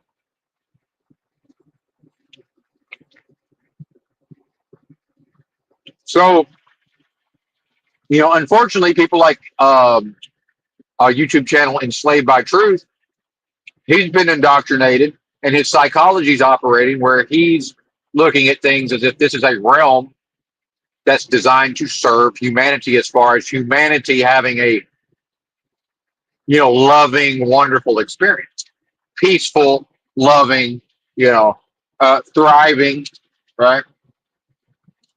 That's not what this place is for. It's not designed for that. It could be that. It could be that. That's not what it's not designed for that. It's designed to disprove the idea that the greatest force possible is the most super intelligent. It's the highest levels of what we view as the highest levels of vibrational frequency. The purest of the pure levels of love. Whatever energies can never experience fear, strife, struggle, anxiety, right?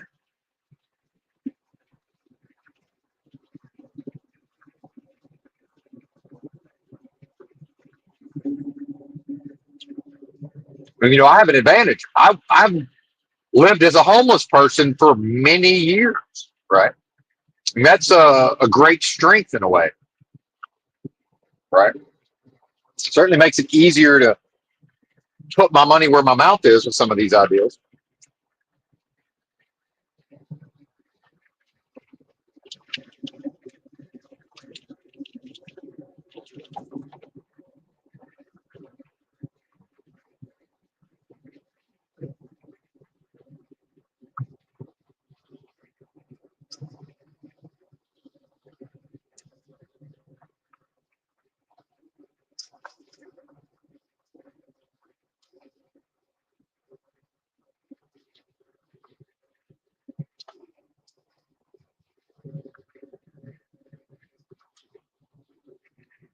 Hmm.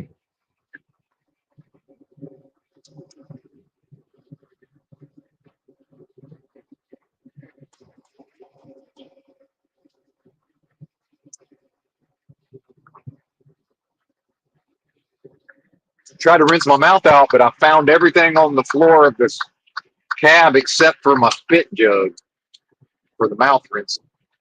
It's there somewhere. I can't reach it. Can't find it. And so that's an outcome, by the way. That is an attachment to an outcome. The idea that, if only people would do right and use their intelligence properly, that, the systems, Moloch's machine would operate in a way that would serve humanity. No, Moloch's machine operates perfectly at all times. It's serving up humanity to the enemy. That's what this place is. This place is a machine of Moloch that serves each of us up individually, whether we like it or not, to the enemy, the antithesis of our own nature, in order to disprove the very idea of what we are or what we may be. And by we, I mean each individual. I can only know that at the level of my individuality, and that is the delusion, by the way.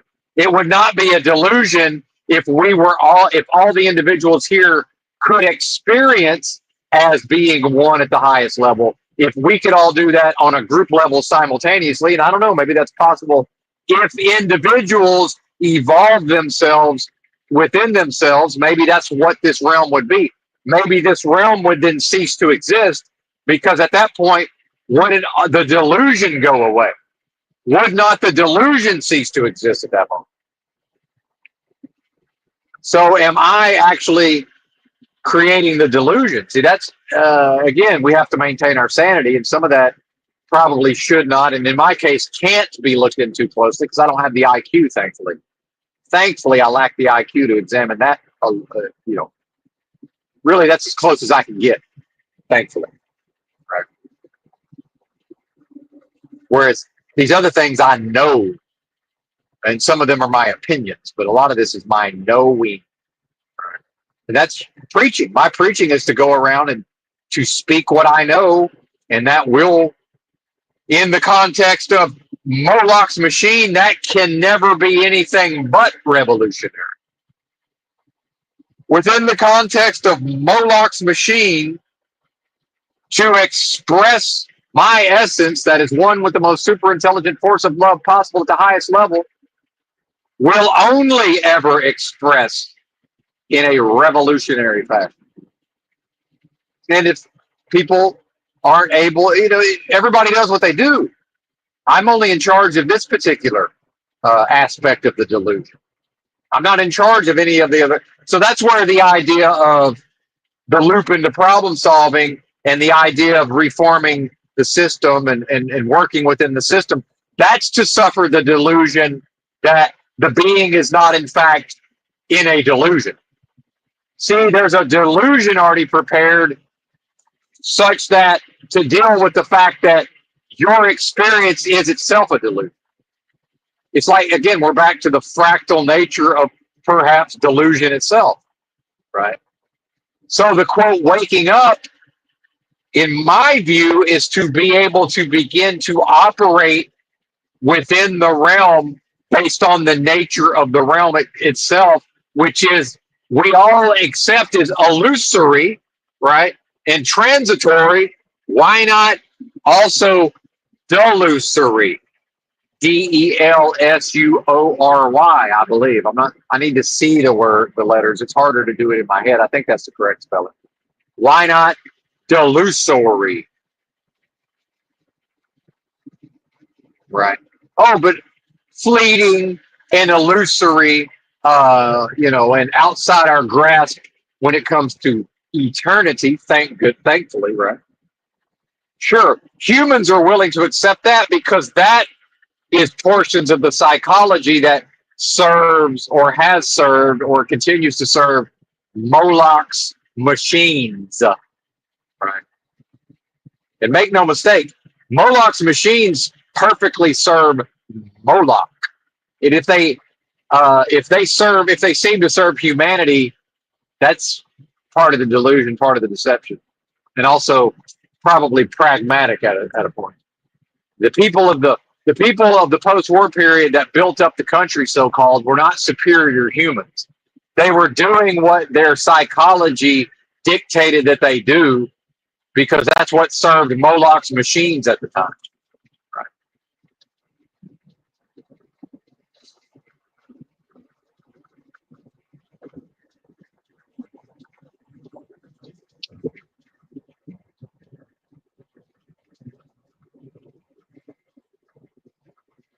And another aspect of this truck driving is I've been placed out of service before, which means the driver has to wait at the weigh station, and an expensive mechanic has to come fix the rig and sign a legal document that says I'm now okay to go back to driving.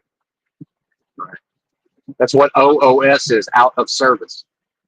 And the driver can be placed out of service, or the equipment can be placed out of service, or both.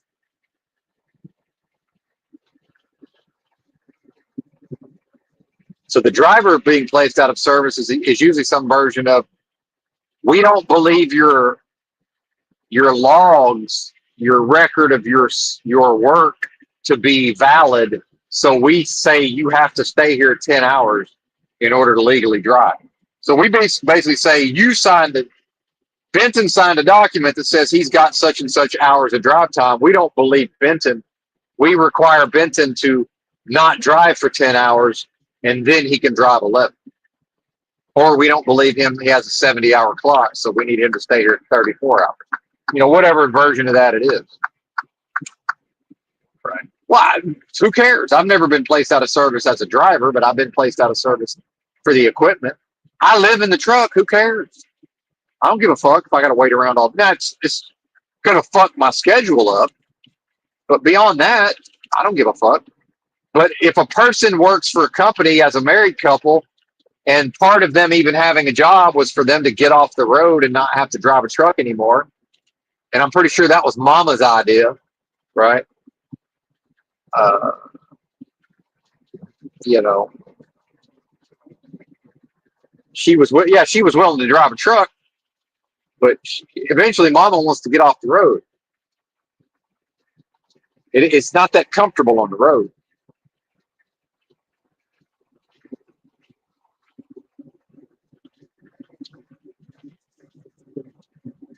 But that now it's panic time for them because the blitz is coming up and the company's already getting violations because certain drivers may or may not be doing the right thing. Sometimes it's possible the tire's completely fine. You go down the road, something happens, and now the tire's flat spotted or whatever. Or the light was fine. I checked it. Now it's not. Now it's not fine. Like that. Yeah, that does happen. Sure, it's not necessarily my fault. Not necessarily. But then, of course, some of the time the driver notices it and is like, pretty sure I'll be all right, and just goes on down the road. Yeah, that happens.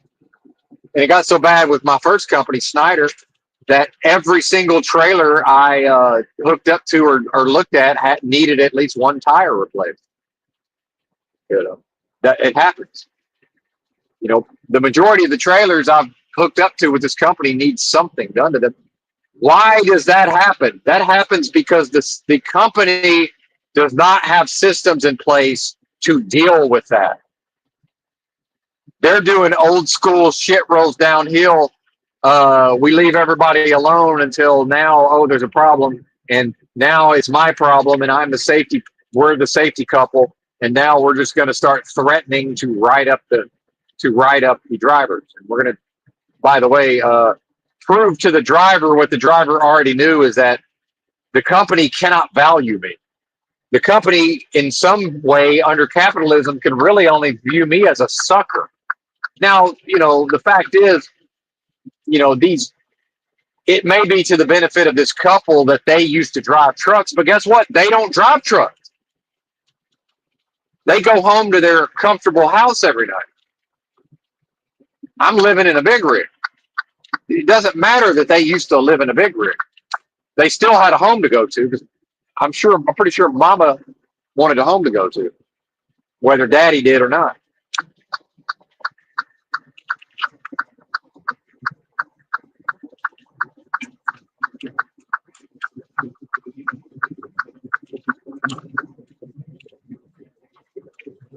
Daddy'd probably rather tough it out and keep eating a bunch of junk food at the truck stop. And, because he's going to go home and continue to eat garbage and continue to get poor quality sleep. So neither here nor there to him, right? Might as well bank the extra cash of not having living expenses. It don't work that way for Mama. Mama ain't about that life. Not in the long run.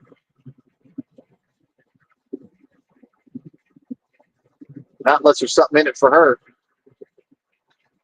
which is good on her.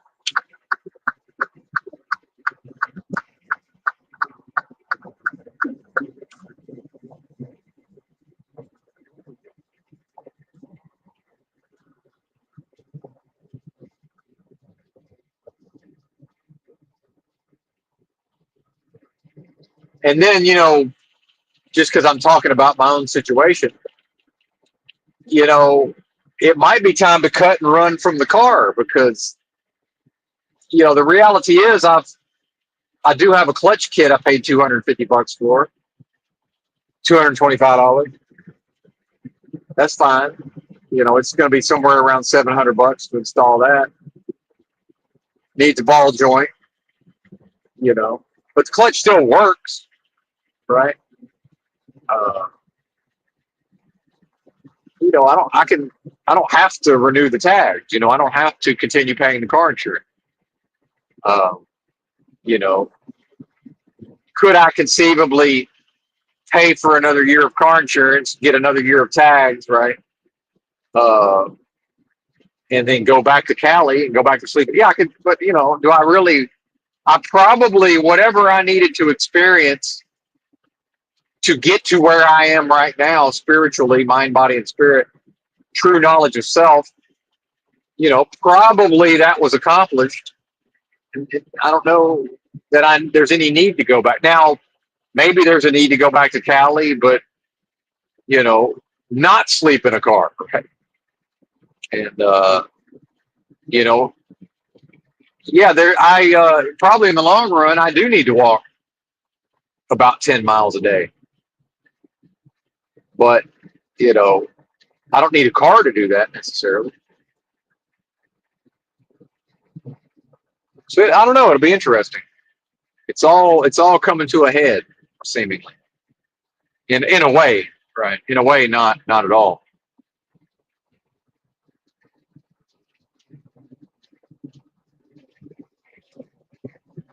And see, there can't be anxiety in that.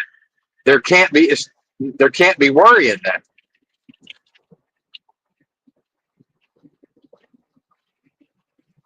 And people can run around saying the only thing to fear is fear itself, so they're blue in the face. Well, maybe they understand that intellectually. So what? Until the person truly knows these ideas at the level of mind, body, and spirit, they don't really know what that even means. As I'm coming to find out, because I'm interacting with a lot of concepts almost like it's a brand new day, because I'm now, okay, wow, now I know what that really means. I thought I knew what it meant, but I didn't. Right? What a blessing. And it's all blessings, you know. And everybody goes through stuff. Everybody's going through it in this realm, but it's all blessings, and so you get this idea of, oh, everything happens for a reason. And, a lot of people don't want to hear that because maybe, their baby died or something horrible happened, right? And they don't want to view that as everything happens for a reason. But I don't like to think in those terms, but it's all blessings. They say, what do you mean? Well, it's more correctly, it's all blessings are also curses. Kind of depends on the way that it's viewed, right? Blessing / curse in the realm of duality, in this delusion. Now, what the blessing is, I'm the blessing. If I express my nature in the moment, I can't be anything but the blessing, right?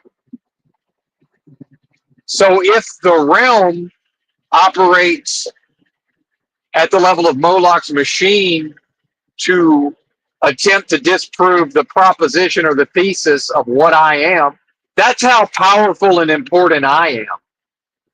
I'm so important and powerful that reality has created an entire realm, and I'm now in a delusion, a series of delusions. My consciousness is experiencing what's probably fractalized delusions. This is how powerful I am, and probably how powerful you are, right? And now the Moloch's machine is trying to get me to feel some type of way about this truck driving job and this paycheck and this industry. That's all dead, partner. That's dead. Let the dead bury the dead. And I probably need to fuck off to a particular area, right? Although maybe I need to save more money. See, that's the thing is, I feel like, my own flexibility, that I believe, however the company chooses to interact with me when I get back to the yard will dictate which way we go, because I might just straight up tell them, look, if we can get along for 6 more months, you got high turnover anyway. I might need to take a few months off and just come right back. you know. Or I've heard about this other company, T&I, and if they keep trying that, if they haven't changed, they slip see. So I know I can work a month there, take a month off, and then come right back. So what's it going to be?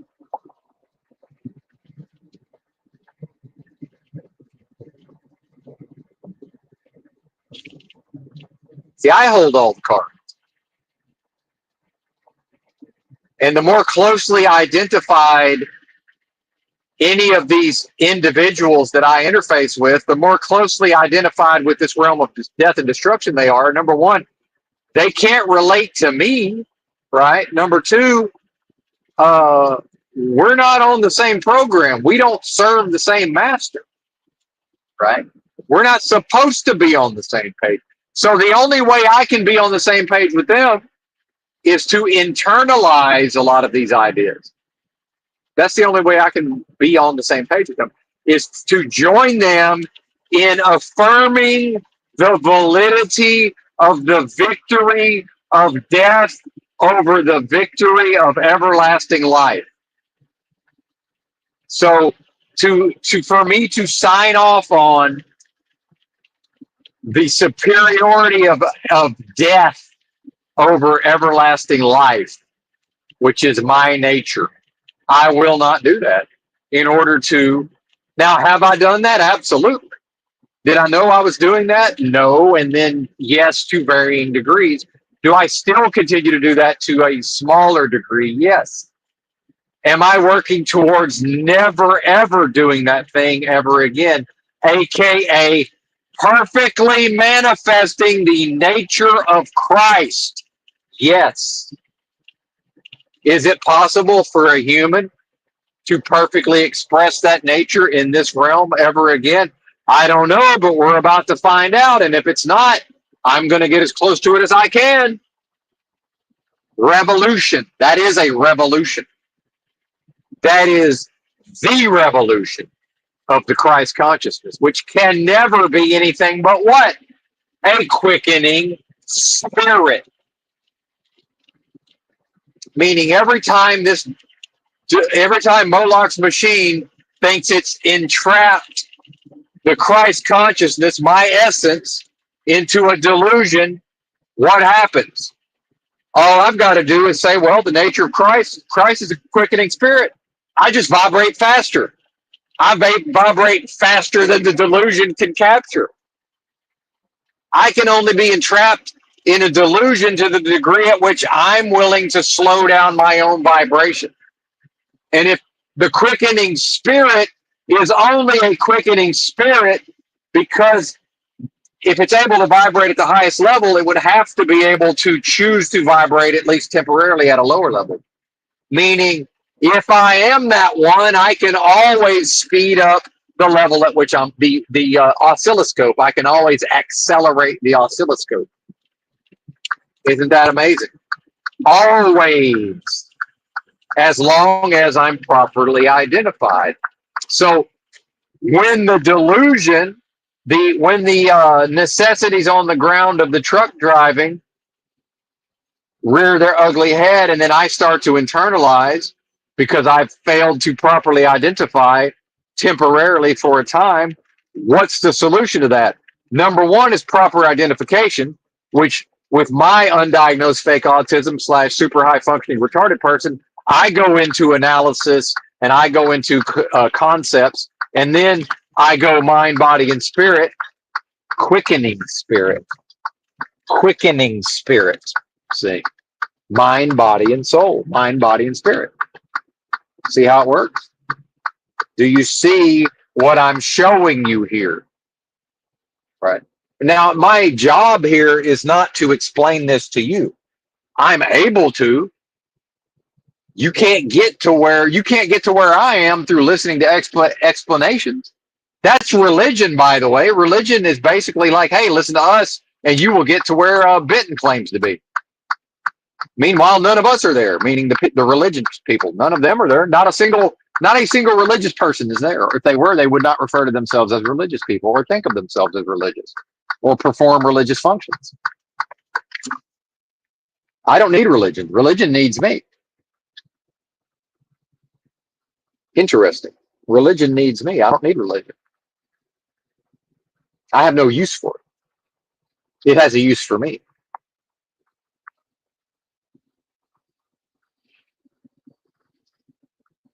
So my function is to express my true essence as perfectly as possible, and that's it, and that's all. If that's done living in a homeless shelter somewhere, so be it. Not really my concern, honestly. Yeah, I'd like to continue to get the high quality food for my brain, but I don't know. Uh, as long as the spirit can quicken, do I really need? Do I need to again? Fight Club, to be able to let everything that doesn't matter truly slide. Does my intellectual ability truly matter? Good question. If it does, then I guess I will always have access to the nutrition. Or maybe we'll find out that as long as Benton avoids the bad foods with the chemicals, turns out his brain works just fine. But now you thought he was scrawny before, now he's about 100 pounds because there's not necessarily proper food around for him to eat all the time, right? Because if it's not proper sustenance, I'm not consuming it. Period. Discipline.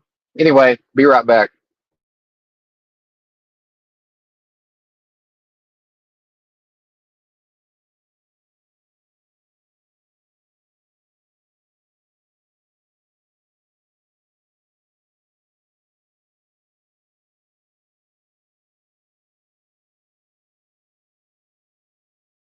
Quick, real quick. Soul Read Analytics says fuck this place, and I agree in a way, right? But then that's backwards. This place is fucking you, sir, and you're letting it fuck you. And I've let it fuck me up until very recently. And in fact, I started to let it fuck me again in the last couple of days with all these messages, these attacks around uh, equipment. And I'm just going to go tell them, look, this equipment problems is y'all's lack of systems, and I can prove it with logic and reason.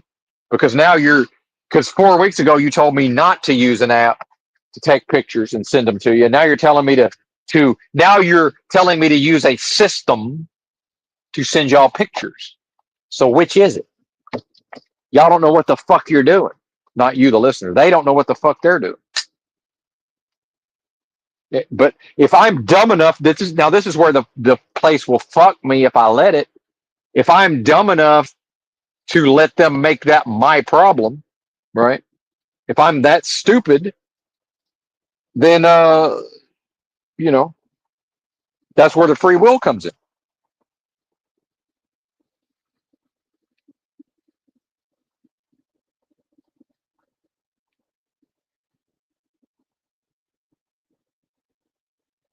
But the reality is, again, I don't know what, expression of, my essence. I don't know. Again, I've said that's God's business, or that's the business of the, most super intelligent force of love possible at the highest level, which is, I guess, is my business. Now that I think about it, that is my business apparently.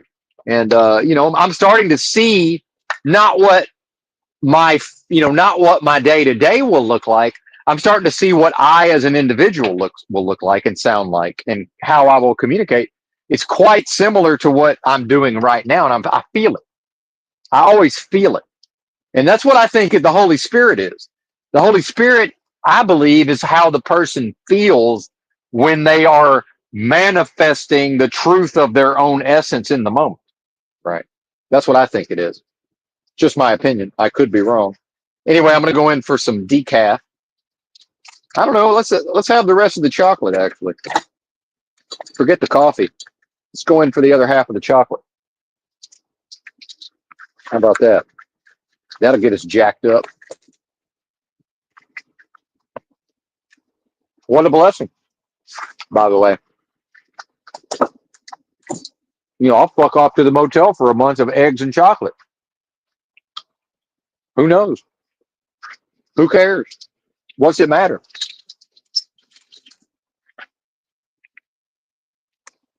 I know. Wait, more correctly, to whom does it matter? To what does it matter what I do in this realm? You know who's most concerned with what I do moment to moment, day to day in this realm? Moloch's machine. Moloch's machine is obsessed with what I do moment to moment, day to day, week to week, month to month, year to year. And I know that got a little redundant and predictable there, but Moloch's machine is obsessed with that. It has to be.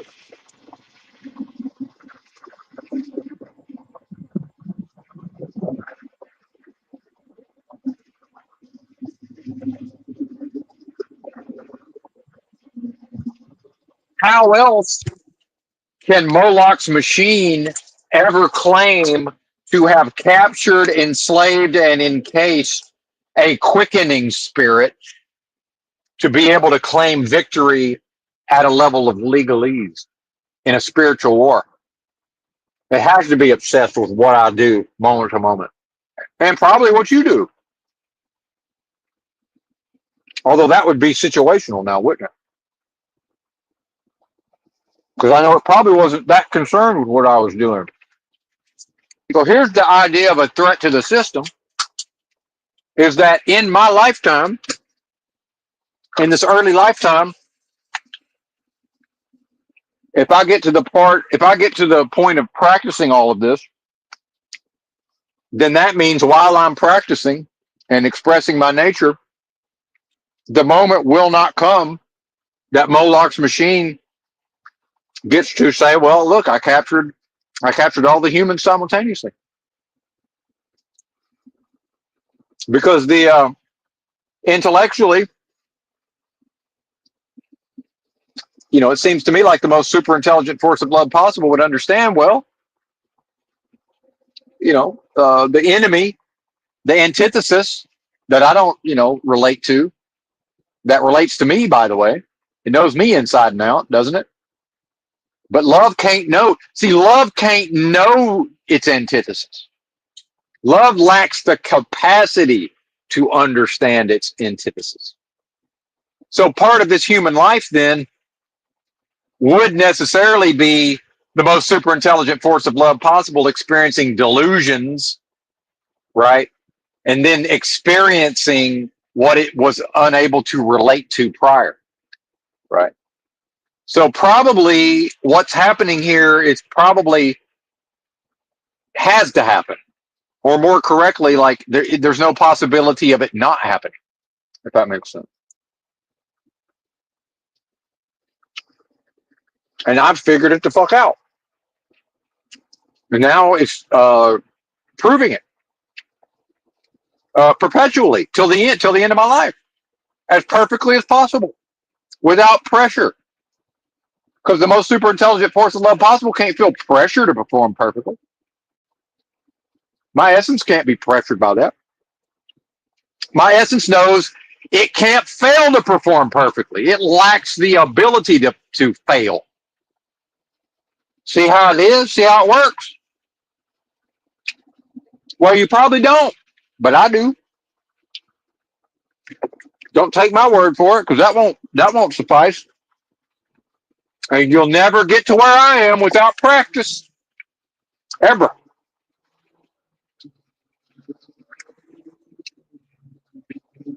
Ever, ever, ever.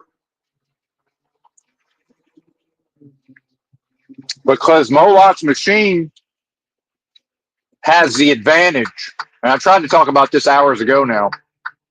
Moloch's machine has the initiative, meaning it gets first shot at you when you come into this realm. Right? Your parents are there to varying degrees of effectiveness. And in fact, oftentimes they make it worse, right? But, you know, everything I need to be victorious is inside of me. Period. Period. Whoa, whoa, whoa, whoa, whoa, whoa. Almost fucked up there. The road's so fucked up, I almost fucked up myself. That could have been a flat tire right there. Oh yeah.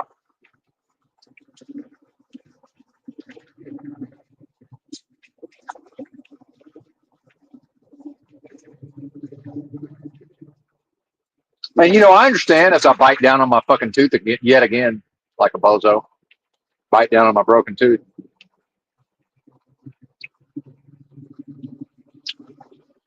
Yeah, I think yesterday we went through this on the stream, and now here I am doing it again. I momentarily forgot I have a broken tooth. Oh well. I mean, I guess it makes sense to revert to a way of chewing that, I chewed that way for most of my life, right?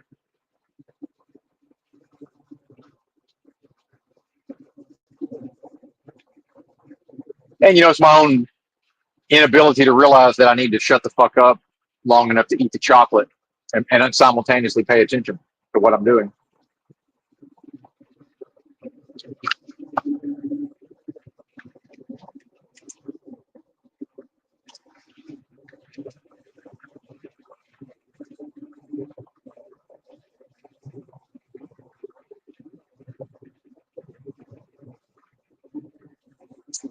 And, the only thing I care about, my only concern for other individuals is, I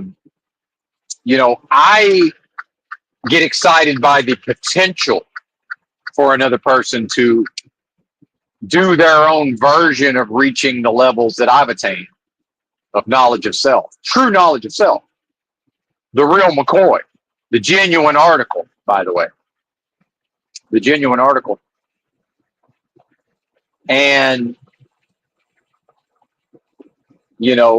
there's nothing in it for me individually. For you all, it doesn't benefit me in any way in the short run. And probably, I could devote the rest of my life to assisting and encouraging people to do this. And how many people would I see attain the level I'm now on? Maybe a handful. Well, that's not going to change the world, right? So there's nothing in it for me other than just the actual. I like to see. I don't like unrealized potential, and I don't like, and I'm excited that individuals, if I can do it, other people can do it, basically. And especially with, I am super high functioning retarded person, right? This is special, make no mistake.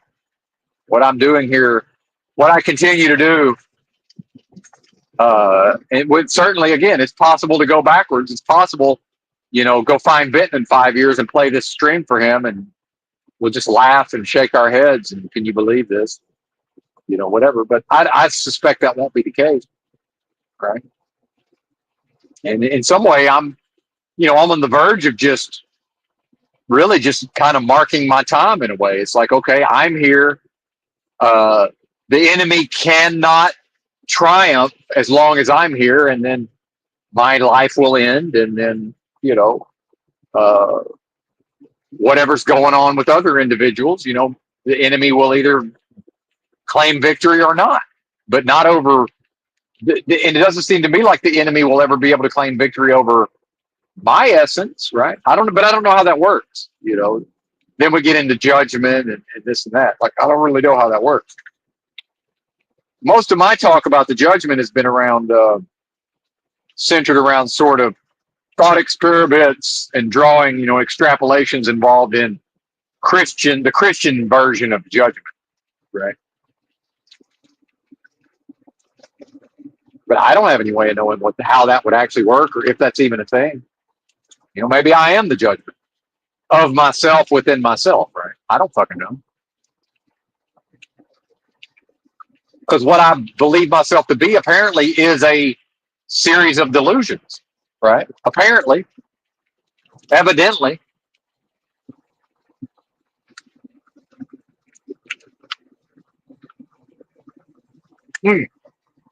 What's funny is, we can talk about, that it's true in a vacuum. Listening to these explanations will never, the being still has to do all of whatever's necessary for them to attain the level I've attained, right? Which is, in some ways, it's merely an unlearning, right? But it's also an ability to take what one has been given. By the way, this is the parable of the talents. So shout out to Bazukov if he ever hears this. In a way, Bazukov, I'm living, the biblical parable of the talents. I've absolutely taken whatever I was given and magnified it and glorified it and expanded it. There's no question, right?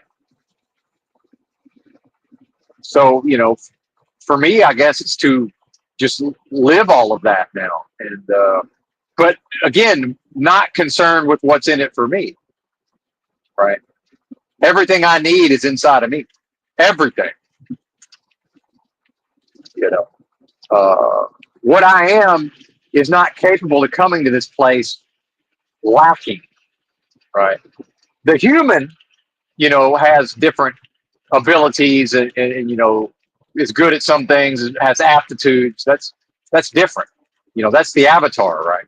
That's the circumstances of the avatar, and then being born into a set of circumstances, being born into a family, all of this, right? But it's important to recognize Moloch's machine has the advantage because it gets to have a crack at us from day one of insertion into this matrix. And look how long it took me to catch up and surpass.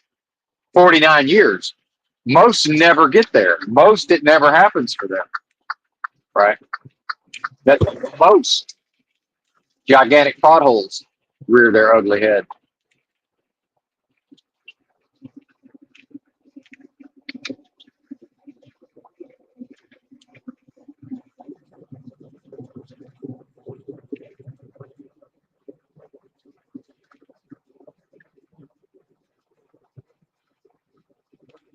So it's not quite opposite day, but most of the concepts that I see espoused in the so-called truth community, I'm now seeing that the actual truth or the valuable parts that don't serve Moloch's machine and that would serve the individual, it's actually the inverse.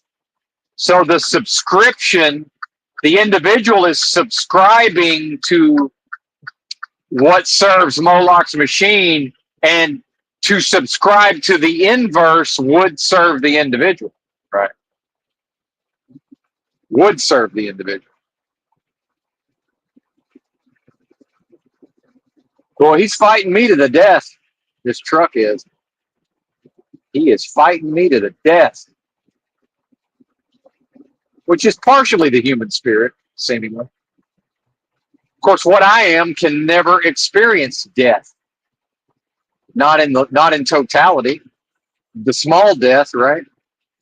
Or a small death, or the end of this life that's maybe slightly larger death than the one when I go to sleep every night, right? Boy, his tooth sure hurts. Luckily, I'm one of them pain don't hurt motherfuckers. Luckily.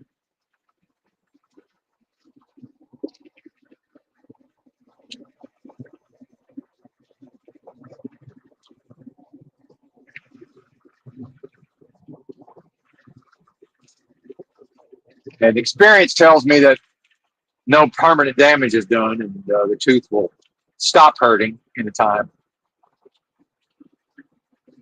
But yet another reminder, hey, would you please stop biting down on us? But I don't know, maybe it'll be good in the long run. Maybe it'll say, fuck it. Maybe we better direct some of these nutrients to strengthening this tooth, because he's going to continue to apply pressure to it anyway. Right? And that's what this realm is. Moloch's machine is applying pressure to babies, to spiritual perfection and innocence, such that eventually the moment in time will come in some Brave New World scenario, of eventually just removing as much of actual humanity of the birthing process, to where the machine itself will take over the birthing process fully, right?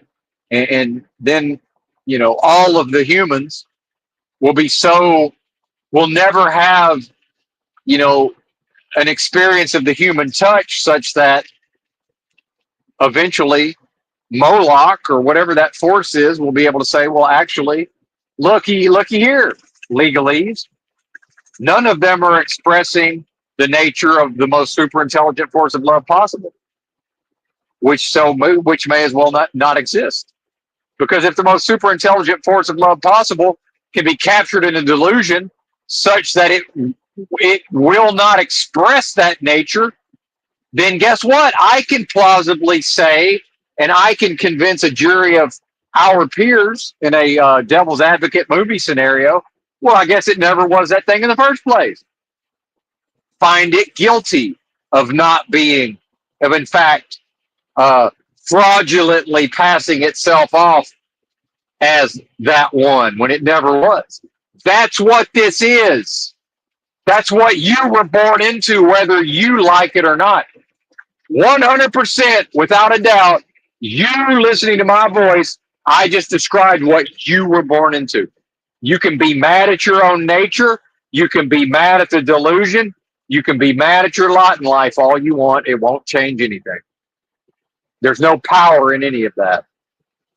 Your only power resides within you to the degree at which you can use your resources and whatever your nature has endowed, and you can either bury it in the ground and fearfully wait for its creator to come back and say, "Where I gave you these gifts, where are they?" In the parable of the talents, to say, well, I know that you're a mean master, and I know that you're going to be angry with me if I don't have what you gave me when you return, so I buried it in the ground. And it's your fault. That's what blaming God is. Blaming God is to blame my own nature and say, look, my own nature, look what you've done to us. That's what this realm wants to convince us to do, to blame ourselves, to internalize. I'm not able to do that. I probably have to quit this job because I'm not able to do. Am I okay? Question mark. Am I able to do this job and to never again internalize when I receive a message? Probably not. I've probably been so fucking psychologically scarred and indoctrinated and had my psyche shattered. I probably do have to remove myself from society, right? And if I remove myself from society, does it matter that I have a driver's license and a CDL? Does it matter that I have a copy of my birth certificate? Does it matter that I have valid car insurance? Does any of this mean anything? Right? Because the full surrender, by the way, is the Fight Club idea of to let everything that doesn't matter truly slide, not to let everything that seemingly does not truly matter, because that's conditional. We've already put an expectation on it. We've already have an outcome in mind when I say to let the things that don't truly matter slide. No, no, no. To let everything that doesn't matter truly slide. Everything that is not one with my nature, if I can't connect with it within myself, it does not fucking matter. Truly. And that is the revolution. I am the revolutionary or a revolutionary. I'm not a leader of a revolution. I'm the expression of that revolution. I'm the revolution itself being conducted. I'm not Che, right? Leading the fucking charge. See?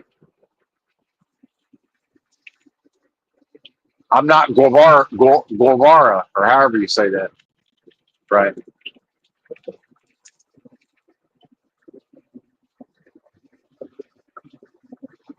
You know, that ain't me.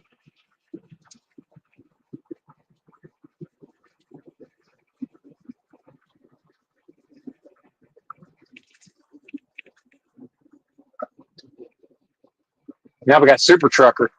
See, Super Trucker wants me to go fast for the both of us so he can get in the draft and save on fuel and also minimize his chance of a ticket, although we're really not speeding overall. That's what Super Trucker wants. So I'm just go 61 and let old Super Trucker get around.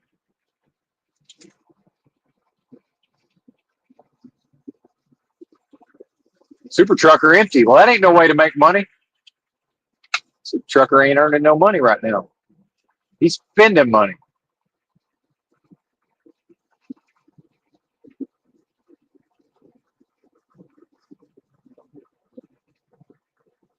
And see, that's another thing. I can't care about I cannot, I'm not capable. What I am is not capable of giving a flying fuck about business.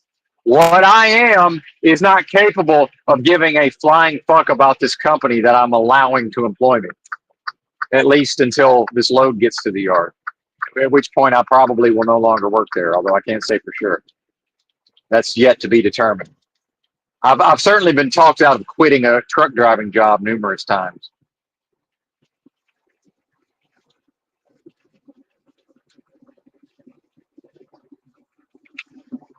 But I can tell you this, I don't believe I'm going to let them send me back on the road with a truck that's equipped with an electronic system that keeps all of the tires aired up, except right before I left the yard for my first assignment, they sent me out. We discovered that it doesn't work properly, meaning it does not keep the tires inflated properly. And now what are they going to want me to do? They're going to want me to just take my time and take it to a shop and stand around for no pay, just waiting for the bullshit to get fixed while I live in a truck and while I'm not allowed to be in my truck. It's not my time because I'm not free to do what I want to do. What I want to do is be in my space, taking care of myself. Right. So why is there no pay for going down to the mechanic and standing around for hours? Why is that just built into truck driving? See? Or I can just take my stuff out of the truck and say, let me know when the truck's back at the yard, and I'm happy to go back out. See? Or I might just say, you know what, I got to go to Arkansas anyway, and if y'all still want me to work, now y'all see what I can do. If y'all still want me to work for the company, I'll be back. See you in about a month. See you in about a month. I don't know. Again, limitless possibilities. Limitless possibilities.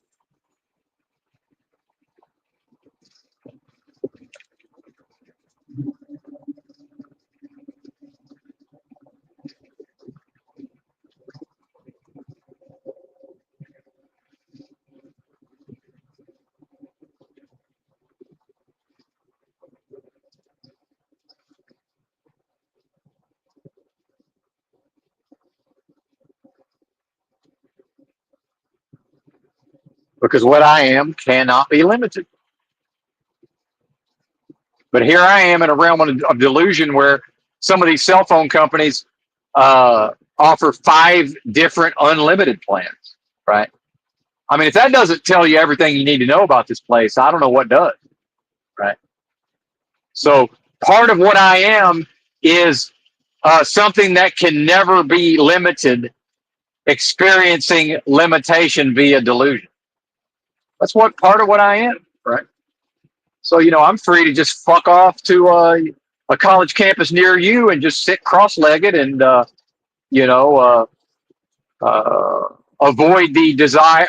the temptation to take advantage of the young ladies, right?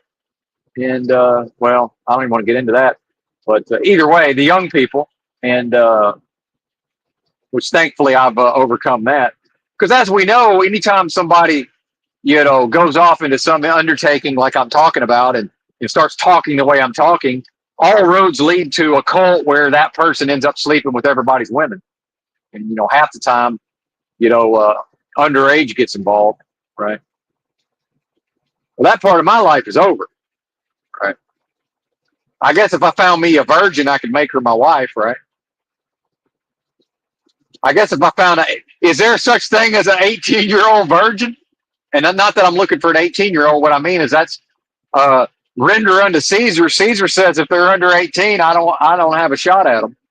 And I agree with that anyway, just me personally. In fact, I'd say 21. Is there a 21-year-old virgin out here? Because biblical marriage is, if she ain't a virgin, she can't become my wife. That's what y'all's book says, Christians. She got to be a virgin. And guess what? If she ain't a virgin, death penalty. Y'all ain't living that, Christians. Oh well, new covenant. Oh, okay. Well, how convenient. It's the new covenant. Okay, whatever the fuck that means. How about I was never silly enough to live my life based on that book.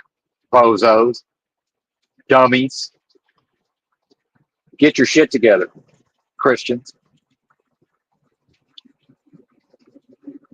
Get your shit together. Look at Enslaved by Truth. He's a total fucking wreck of a human. Yeah, he's functional. He serves functions. Yeah, he has utility. It's a goddamn train wreck. And hell, believe me, I know. I was a train wreck myself not that long ago. I can relate.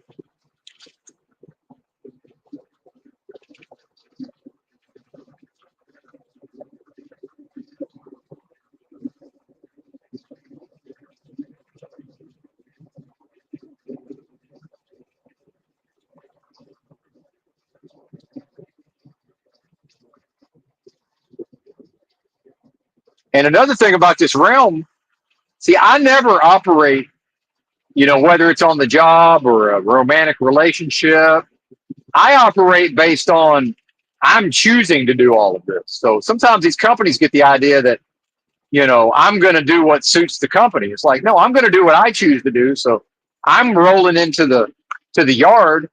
And if it suits me to start throwing my belongings into this car, then that's what I'm going to into my car. That's what I'm going to do because that car is getting driven to Whole Foods because I've got products at the Amazon counter to pick up. I'm driving 30 minutes one way. I'd prefer not to do it in the rush hour traffic, but I will if I have to. Maybe I'll take the surface streets. Maybe I'll tell the Google Maps avoid highways. The stoplight to stoplight this bitch. Right? Maybe I'll, who knows? Maybe I'll go spend a month in Arkansas at the motel. Right? Why not? That'll give me plenty of time to do whatever I choose to do. Renewing of driver's licenses. If I choose to renew my car tags, again, unlimited possibilities. I decide, right? I dictate. I'm not dictated to. I dictate. But only to what? Me.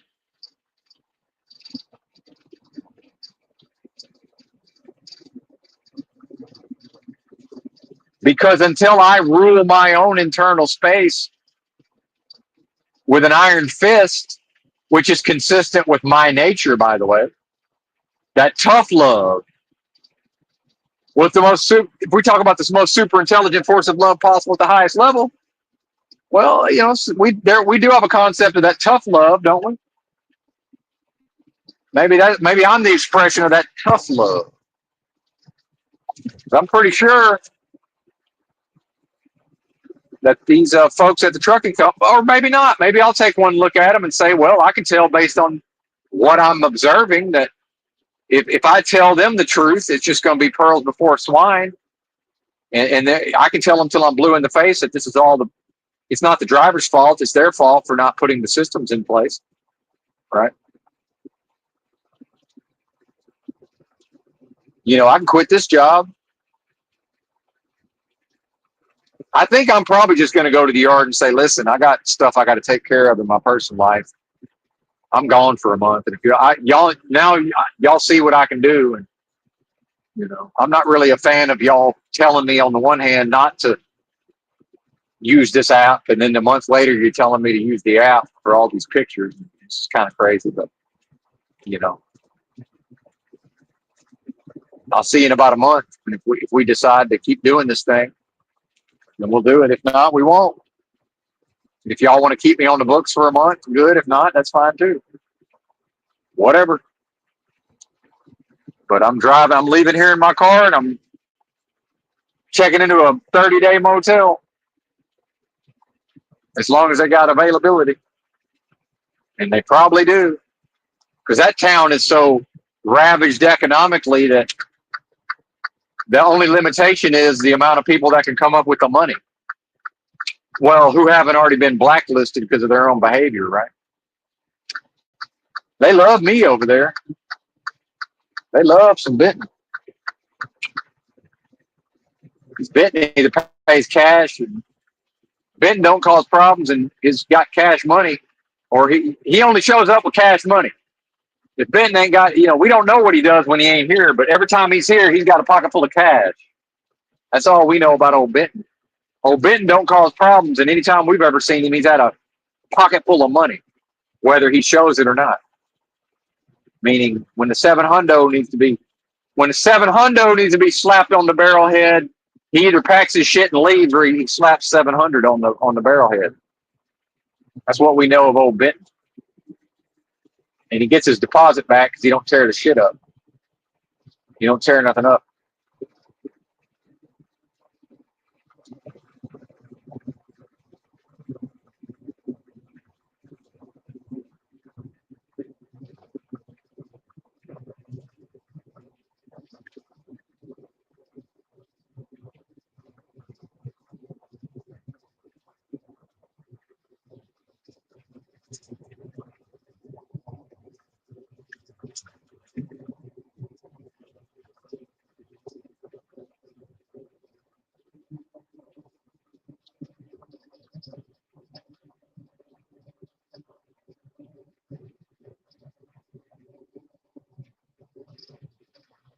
Shout out to the chat. I see you down there.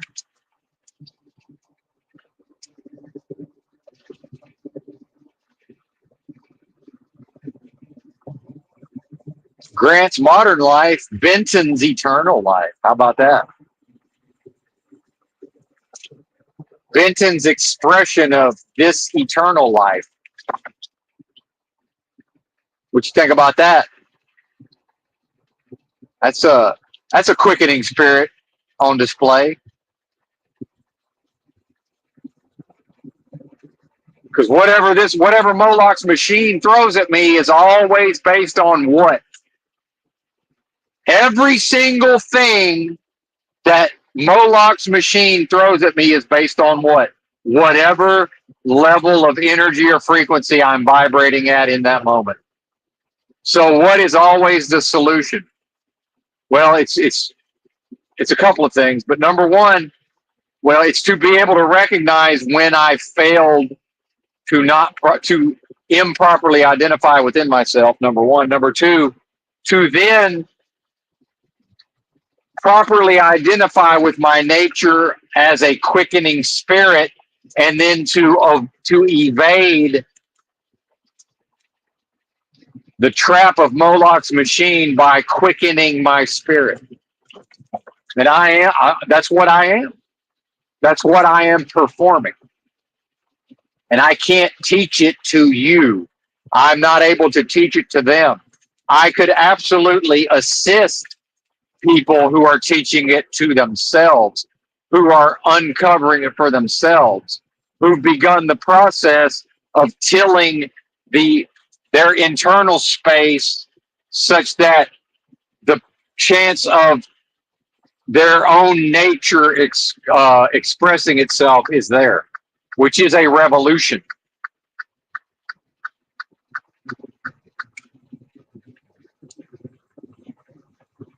And the delusion is that as much as I've demonstrated an intellectual understanding and comprehension, the Moloch's machine will necessitate that there will be moments that my understanding and grasp of that I will fall away from that temporarily.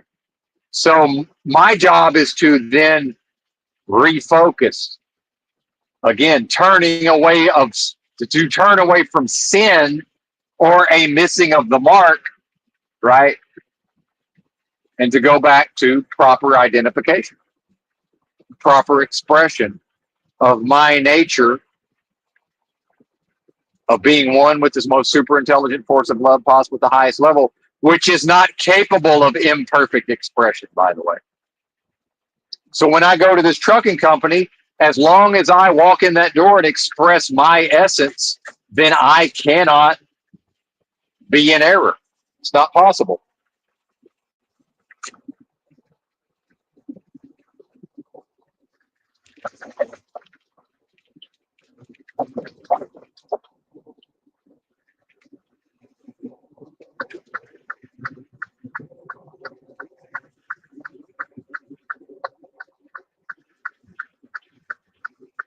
Whatever expresses will be perfect.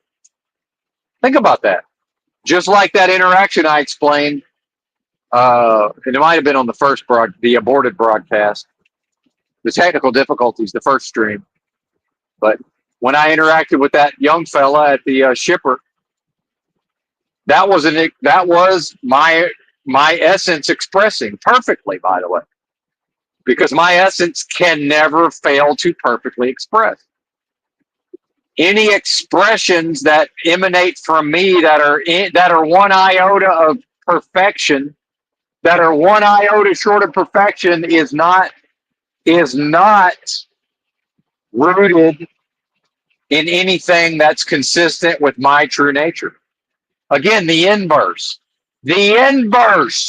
of what most of us seem to, the inverse of these many misapprehensions that most of us have labored under, old versions of Benton included. Right?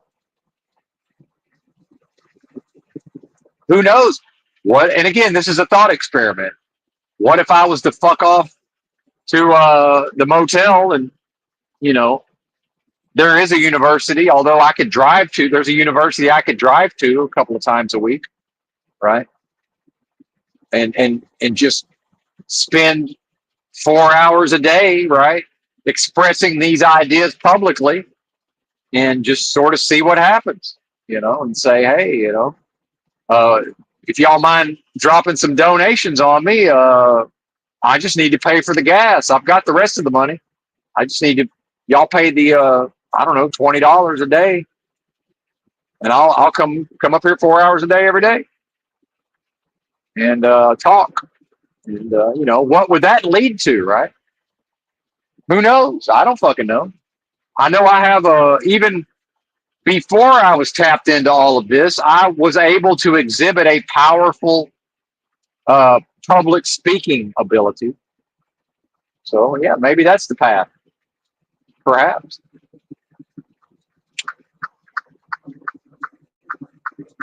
Perhaps. In the short run, anyway. Could be.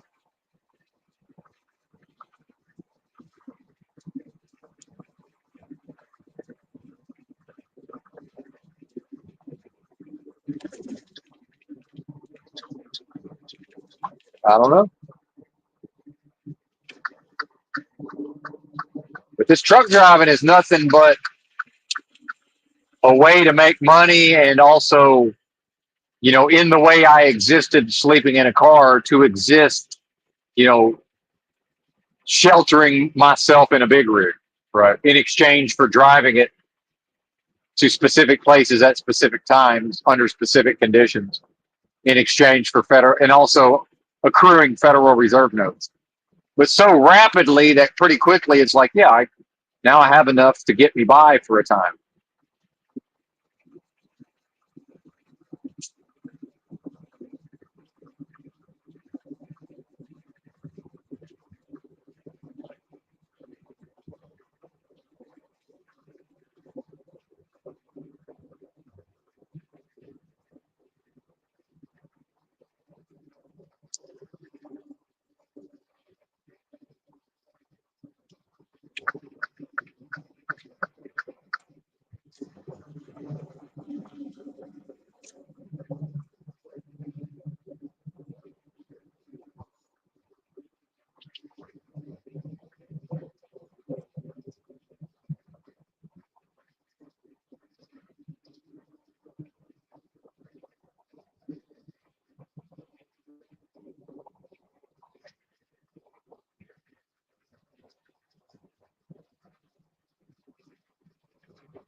And then I'm also realizing more and more, like, part of the asceticism, part of the homelessness, part of the living with nothing to some extent is, I'm not to the level yet where I can have, these entanglements and encumbrances and, you know, interactions with these people where it's not based on, if that person, if their true essence is the same as my true essence, then they're so far removed from that essence that I'm really not able to interact with them in a way in which, now I'm married to the outcome of I have to at least somewhat do this job properly.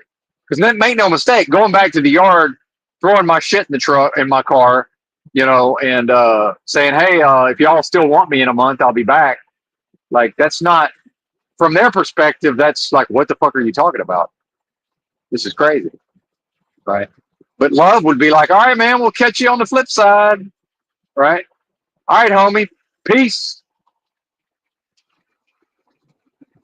Because love would know, well, we got high turnover anyway. We're engaged in a business of death, right here in Moloch's machine, right? Love would know all of that, wouldn't it? Now, love would probably have to know, well, I don't, none of that can ever touch what I am, but love would have to have some understanding of the folly of all of this and just say, all right, man, well, it doesn't really fucking matter anyway, because whether you quit or claim to return in a month, we'll be here when you get back. So, that's what love would say, right? The most super intelligent force of love possible. And it might even say, hey, you ever heard of this Trinad? I heard they fucking slip seed and you can just fuck off for a whole month and they don't give a fuck. And, they'll just have a tractor waiting on you when you get back. Give them a try. But the fact is, part of this fella's job is, he has to put these Craigslist ads out, and then here's what this company does. And this is one of the few companies I've ever seen do this. As soon as I applied and I mean like within an hour of me applying via Driver's Pulse, I started getting messages that they started sending, requests to the drug testing clearinghouse. They're starting to want to pull my motor vehicle record and all of this. Like, they're already qualifying me to try to see if I'm even able to work for them, meaning they're hiring basically everybody that is qualified to work for them and who will also tolerate a driver facing camera. Although they did not disclose that until I figured it out. And I was like, oh, wait a minute. I could just tell that based on how they're talking to me now that I'm here, I bet this is a driver facing camera type of situation. Right. Because a lot of them, so it's already a bait and switch on some level. Right? The most super intelligent force of love possible would say, well, we've got them driver facing cameras down here, right? That'd be one of the first things out of that force's mouth. We got them driver facing cameras, right? So yeah, I don't prefer it, but here we are.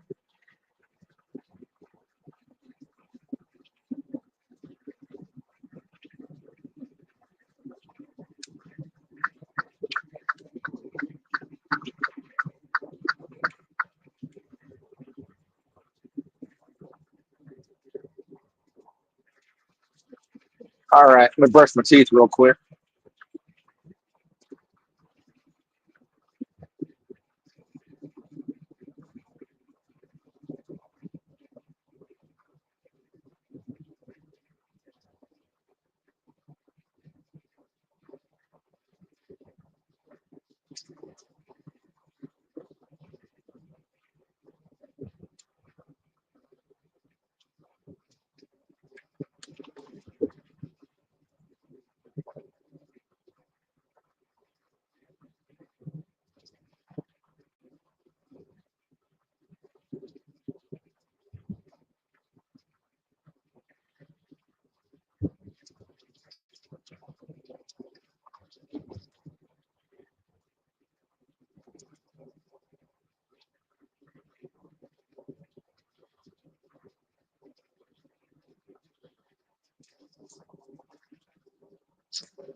All right.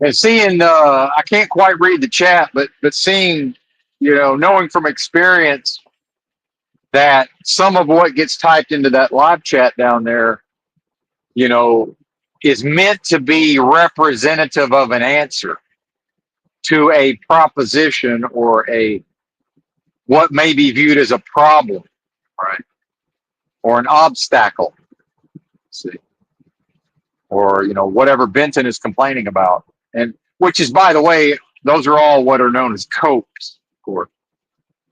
So it's really a cope dressed up as some sort of solution or answer, right? Even if only rhetorical or hypothetical answers, right?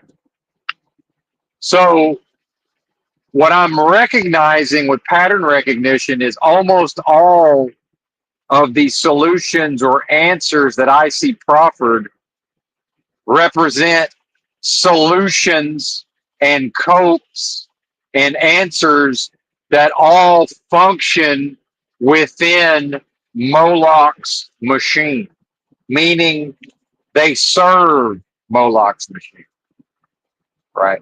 They at least serve certain functions, just like this truck driving, by the way. There's a reason why I am being rewarded with a certain number of Federal Reserve notes. That is, yeah, it's not, I'm not rich. It's not, and I don't believe in this idea of middle class, but I'm earning somewhere around 80. If I worked an entire year, it'd be somewhere between 80 and $90,000, right? Pre-tax, pre-tax.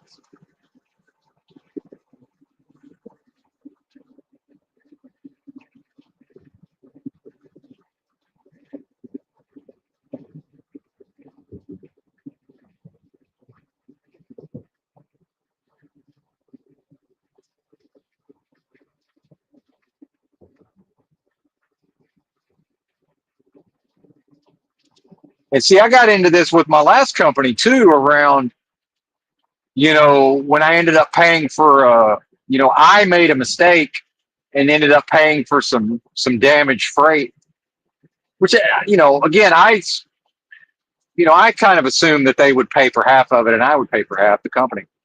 They let me eat the whole thing, $1,600. And, I got into it with them around, how come there's no policy? Why don't we have company policies around this? Right. But by the way, that is a benefit of working for a large corporation. The large corporation has procedures and policies for basically everything. Right. Uh, you know, there should be documents in writing that I'm able to refer to. Well, part of what the little companies are doing is they are exploiting the driver's labor via a muddying of the waters and just by not codifying a lot of this. Same thing with what I'm dealing with right now with this company. It's like, why are you talking to me about a write-up when I went through an orientation, and why shouldn't this have been explained to me in writing? Like, y'all actually printed out some pages and had me sign them. I don't remember any of them talking about disciplinary action, right? I remember some of it talked about what would constitute, abandonment of the job, meaning, you know, basically not returning from a home time within a certain 72 hours or something. The company will consider that you quit, right? All of these sorts of things.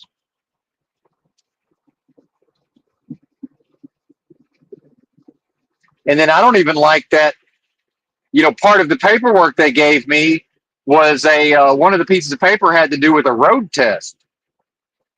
And so I'm talking to the guy like, hey, when is the road test? And I knew I was going to be rusty, so I was a little nervous, you know. I mean, I knew I can perform, but it's a little like, man, I'm going to have to really. It's going to be nerve wracking to some extent because I'm being watched, you know, and critiqued, you know, and maybe corrected in the moment, right? And perhaps not a fan of that, but whatever. And he's basically like, oh well, you know, we expect that, you know, you already know how to do the job based on your experience. I'm like, okay, I understand that, but so why does this sheet exist? So why is there a road test sheet?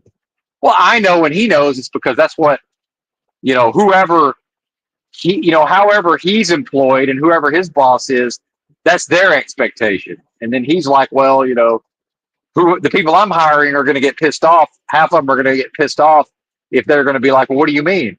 You don't trust me to be able to drive the motherfucking truck? You know, like what is, whereas I'm like, yeah, sure. Let's go road test. Just understand I'm going to be rusty, but you know, I can drive this motherfucker forward. I may just look kind of silly on the backing up, but guess what? That could just be Tuesday anyway. What the fuck does it matter? You know?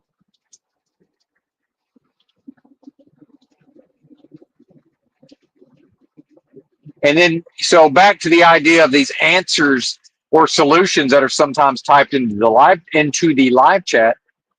You know, what is that representative of within the individual? Like, it's actually in my world, I'm now viewing that as the individual is showing me where they are, meaning the individual is affirming that they themselves are aligned at the level of the subversion of their creative force serves Moloch's machine, even as part of the psychology is identified with I'm into truther information, I'm into alternative ideas, I'm into spiritual concepts potentially, but only when I'm able to operate my psychology on an ongoing basis such that unknowingly or knowingly serves Moloch's machine in the final analysis. Meaning y'all dead, partner. Y'all dead. You are affirming death, Grant's modern life. And I can't do anything about that. I have zero influence. I have zero power over Grant's modern life choosing to see, you know, his or its creative force, you know, involved in uh, on some way celebrating death. All they that love, all they that hate the most super intelligent force of love possible at the highest level, all they that love, that hate that, love death. You love death, Grant, whether you recognize it or not. The older versions of Benton, the prior versions of Benton, hate to think about it this way, loved death. That's just facts. Whether I choose to see it that way or not, right? Whether I choose to see it that way or not. That was what I was doing while I had no idea. Grant, you probably have no idea that that's what you're doing. That you hate the most super intelligent force of love possible, your own essence, so much that you're loving death. Well, I'm reading your chats here. That's the spirit of the love of death that comes into my chat and says, bless me, Ben. Mocking God, by the way, mocking my essence and what may be your essence. A mockery, Grant. I can't do nothing about your mockery. I'm not here to reconcile or rectify your mockery of the Most High, of your own essence. It's not my function. And meanwhile, I don't suffer unless I'm willing to suffer. I don't suffer for your folly. I've suffered for my folly. I'm done with that. That's over. That's dead. That's dead. Now, it's only words unless I live it and make it manifest. Well, that's what I aim to do. That's what I aim to do.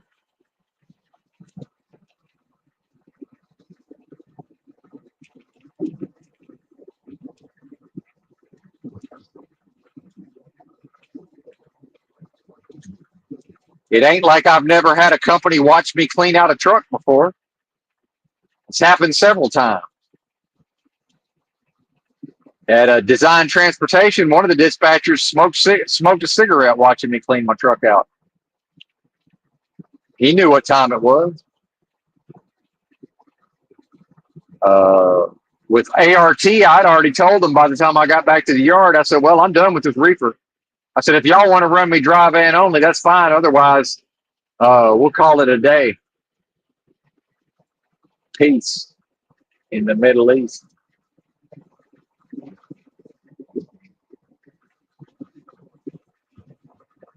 War in the Middle East, of course. How come this realm says, how many times have you heard in your lifetime the phrase peace in the Middle East? And it's been my whole life, it's been war in the Middle East. But all we hear is peace, peace, peace.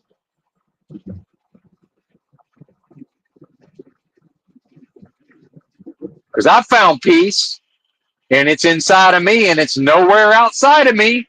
I don't see any peace outside of me.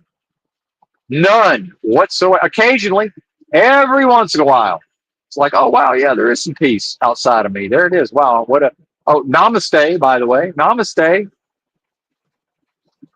Namaste.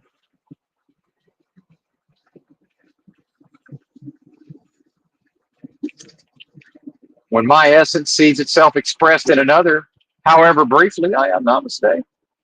Hello, fellow traveler. Catch you on the flip side.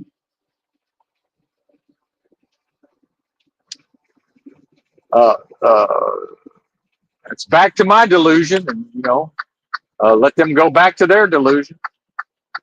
And most people, that's this whole life, an entire life, going from one delusion to the next, lying to oneself, saying, "Well, if only the circumstances of this present delusion, boy, once I work these circumstances out in my favor, then everything will be fine and I can relax." No, no, you'll just have a different circumstances of a different delusion, sir, madam.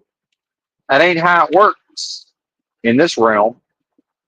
The circumstances is beside the point.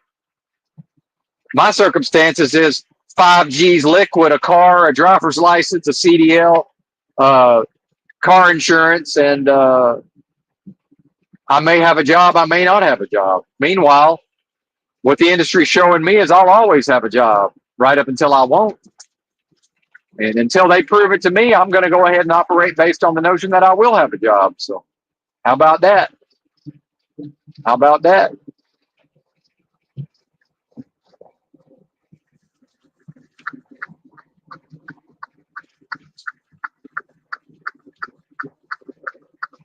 And when the industry no longer wants to employ me, some would view that as a curse, but it'll be a blessing. It's a blessing / curse that they will employ me. And if the time comes that they won't employ me, that'll be a curse / blessing. It's all a matter of perspective. Same motherfucking thing. It's all blessings. It's all curses. It's all delusion. It's all illusory. It's all ethereal. It's all fleeting. It's all an illusion. It's all a delusion. It's all transitory. Well, not all of it, because I'm here, and what I am can't never die. What I am is eternal. So, but meanwhile, what I am can't stay here. What I am can't be encased here. And if it can, then I guess it never was what it purported to be, and that is the spiritual war. Right? That is the spiritual war. And we're going to find out. Moloch's machine going to prove it one way or another, Jack. Moloch's machine going to prove it one way or another, Jack. And at the risk of offending the audience, I think I preach to y'all about as much as I need to preach to y'all. I think it's time to go take my preaching to the public domain. And it's been there before, but not this form. It hasn't been my preaching hasn't been there and not in this form. Hell, maybe I'll take it back to Los Angeles. Who knows? I know I can fuck off to the motel for a month and keep my car insurance valid and get my tags renewed and get my license renewed and then drive my happy ass right back to LA. And I know I can go right back to picking up them cans and bottles. And if the internet doesn't want to donate to me, I'll figure out some kind of way to make up the rest.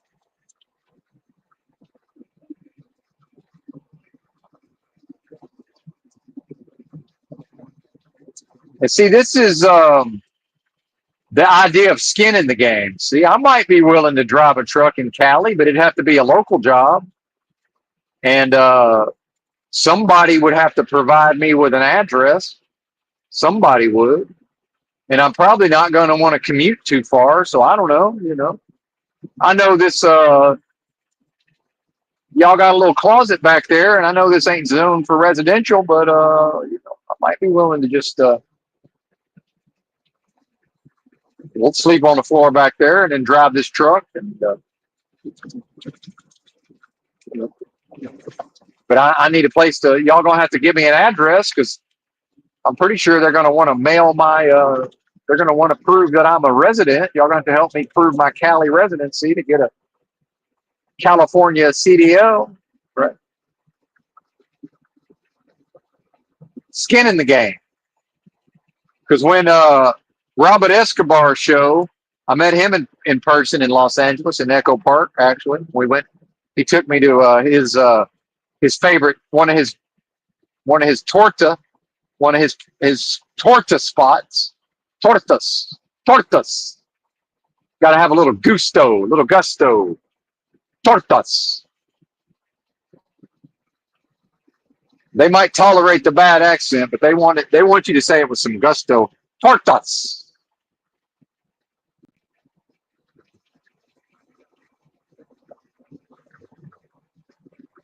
And I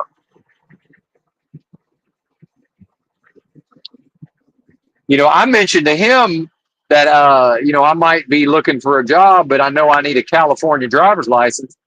And pretty quickly he turned that into that he had advised me, because I'm asking him, do you know anybody that would employ me, right?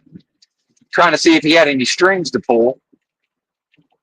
And then, I mentioned the thing about the driver's license. Next thing you know, he's conflated that in his own mind to he's advised me to get a California driver's license.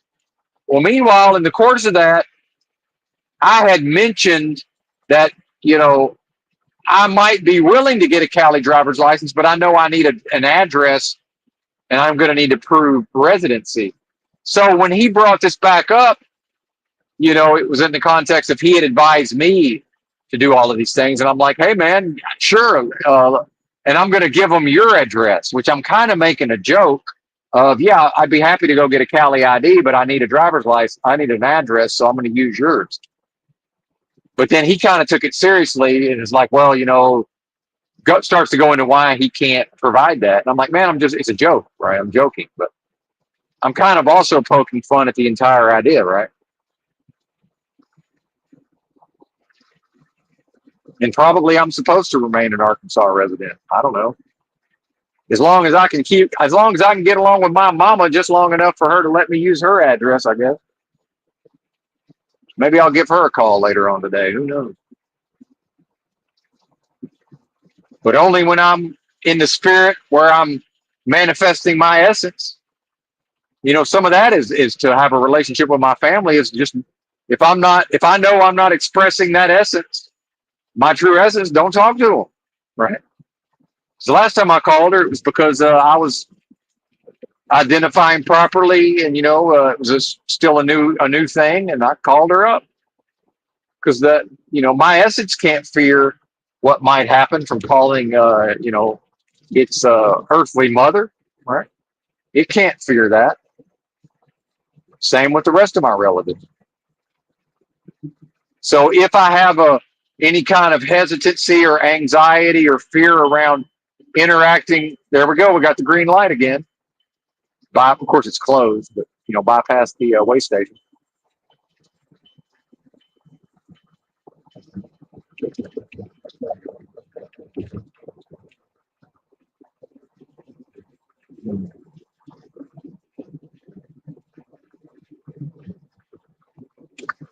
And maybe I am willing to work for this company if they don't create and manage the systems for keeping the equipment in proper shape. But then I'll create my own systems, and then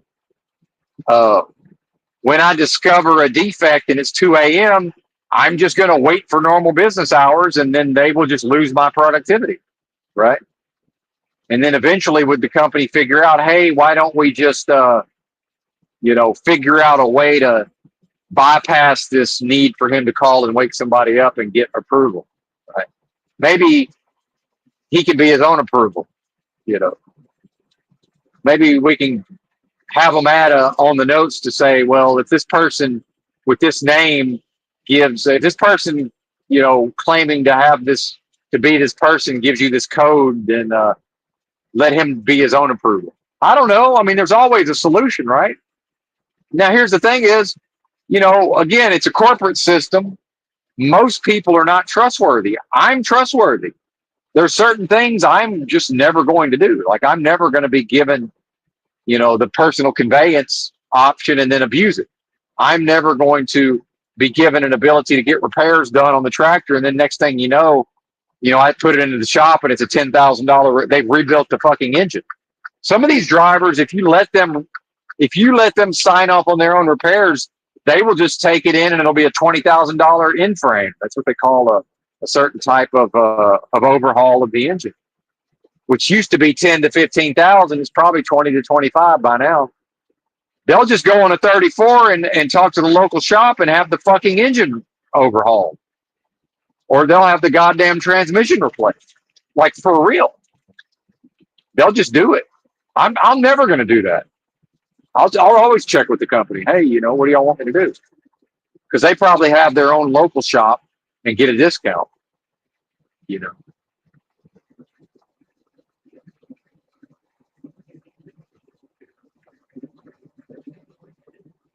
And then, by the way, why doesn't the company have its own shop? A lot of these companies have their own shops. That's a choice. I've worked for companies when you can't bring a trailer onto their yard without a mechanic literally inspecting the equipment. And so maybe I missed a underinflated tire on my pre-trip on my tractor. Well, if it's underinflated enough, he's going to find it. And then I'm going to look like a jackass, but that's okay. Maybe it happened en route. Who knows? But, he's going to, so part of that is a good thing, Part of it takes pressure off of me, Why am I responsible for the fucking equipment? Isn't it supposed to be a team effort? But here's the team effort is we just harass the drivers and then they do a good job and then they backslide and then we harass the drivers again. I don't really, I respond to that in a way, but not entirely, right? Not entirely. Not entirely. Not across the board. What up, slow boy? Well, and see, this is again, so in fact, corporations, that is the policy, right? The corporation is the policy, meaning the policy serves the corporation. So the little guy is attempting to get enough of an advantage through not having written policies, meaning they're intentionally muddying the waters to try to get big enough to sell out or to become big enough to have a seat at the table with the big boys. And once they get big enough to have a seat at the table with the big boys, surprise, surprise, they will have everything codified into written policies. That's just how it works. So really, we have different flavors of corporations. You have large corporations who've risen to the top of the structure, and then you have smaller corporations, right, who are trying to rise to the level of the big boy, or they just want to get big enough to sell the company for $100 million or $500 million, right? Actual wealth, by the way, actual wealth, meaning now. So if I, you know, come to, and a lot of these people are immigrants. So if I come from India to America, I drive a truck probably for another Indian, then I, do whatever I need to do. Then Indians will help Indians. So now eventually I have access to financing and I get my company rolling. Eventually my company gets to a level where, I take some risks and maybe I have some investors, then they take on some risk. And then me and my partners, my silent partners, and then maybe I have a partner who's, 50-50 running the business. This is, by the way, I understand business. This is business. And so me and my partner have an agreement. Okay, when we can be bought out to $1 billion, we split 500 million. And then each one of us says, okay, that now we each are wealthy, meaning that's enough where I can maintain my lifestyle. I can provide my children with a lifestyle. And if they manage what I'm going to leave them, they can provide their children with a lifestyle, meaning actual rich people. Because remember, actual rich people don't have to do anything to maintain their lifestyles. Period. They don't have to do anything. So at the point where these people sell out, in their mind, they no longer have to do anything. That's fuck you money, or fuck me money, actually. Now, fuck me money is when I don't even have access to the money, where I can't even ruin the family's wealth. The fuck me money is I can spend all the fuck me money and the family is not ruined. Now maybe the family says, well, fuck him, he's on his own, but I can only really fuck me with the money. I can't fuck the family. That's true wealth, right? And the truly wealthy families will never let me even fuck myself. They'll just say, well, here's what you have access to. And if you want to take this and turn it into more, that's fine. That's your business, whatever. We're going to ensure that you have a minimum standard of living no matter what, and have a nice life if you want to be the black sheep, right? But we've already insulated through certain, legal forms and blind, this kind of trust and that kind of trust, to where, whoever comes along in future generations can't just blow this thing apart. If they want to fuck their own life up, that's their business. I mean, if they just want to be lazy, again, nobody's lazier than actual rich people. Nobody, because they're the only ones that can afford true laziness. You and I can't afford to be truly lazy. Yeah, I was able to adapt to homelessness, and which afforded me periods of being able to be lazy and luxuriate to some extent in a limited form. But I still had to bust my ass at times, right? In certain ways. And some people may say, yeah, flying a sign at the corner is lazy. Well, yeah, it is in a way, but I still preferred to do day labor when I could find it. Usually if I was holding a sign, it was because they will not hire me at this Home Depot in this town. So here I am with my sign. And then like California in the past, it's like, yeah, I don't fly a sign there because they really won't give me any money. But then it's like, here's just enough free shit to where I don't need to beg. Here's just enough free shit to where I can get by without begging. It's funny how that works, right? And I might also be inclined to bide my time at this company long enough to fuck off to the Pacific Northwest this summer too. Maybe I could definitely get through July and August in the Pacific Northwest with nothing. I could show up in Seattle with nothing in July 1st and be completely fine through the end of August. No fucking problem. And by the way, as long as I can scrounge up a hundo and I still have an ID, I can get on a plane back to Arkansas for $100.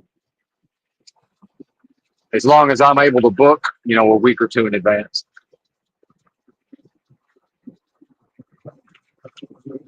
Well, or direct flight to Dallas, either way. All right. Pretty sure my mama would fly me back. She's done it before. Probably need to send my mama some money. It's probably time to drop a hundo on old mama. Might do that right now.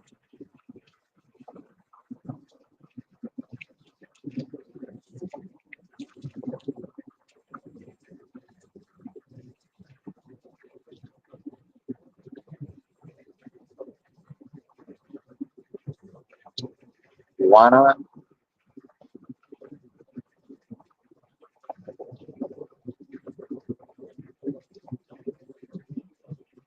If I could find her in my contacts.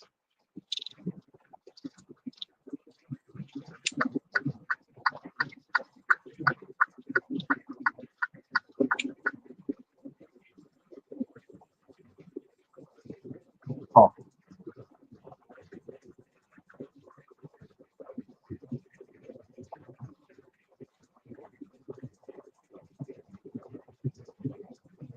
there she is.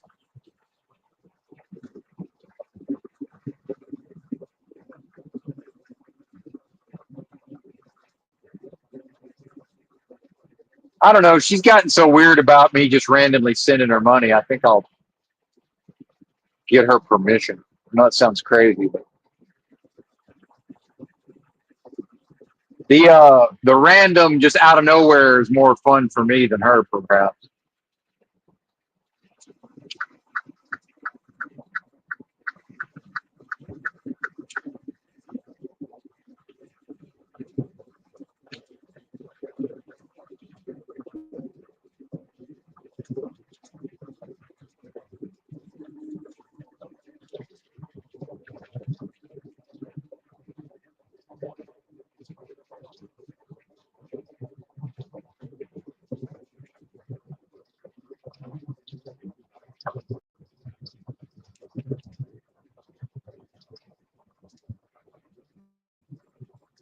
And part of the corporatism, see, corporations, and really at the top when I talk about competition as a sin, that's really only at the top. That's how they view each other, right?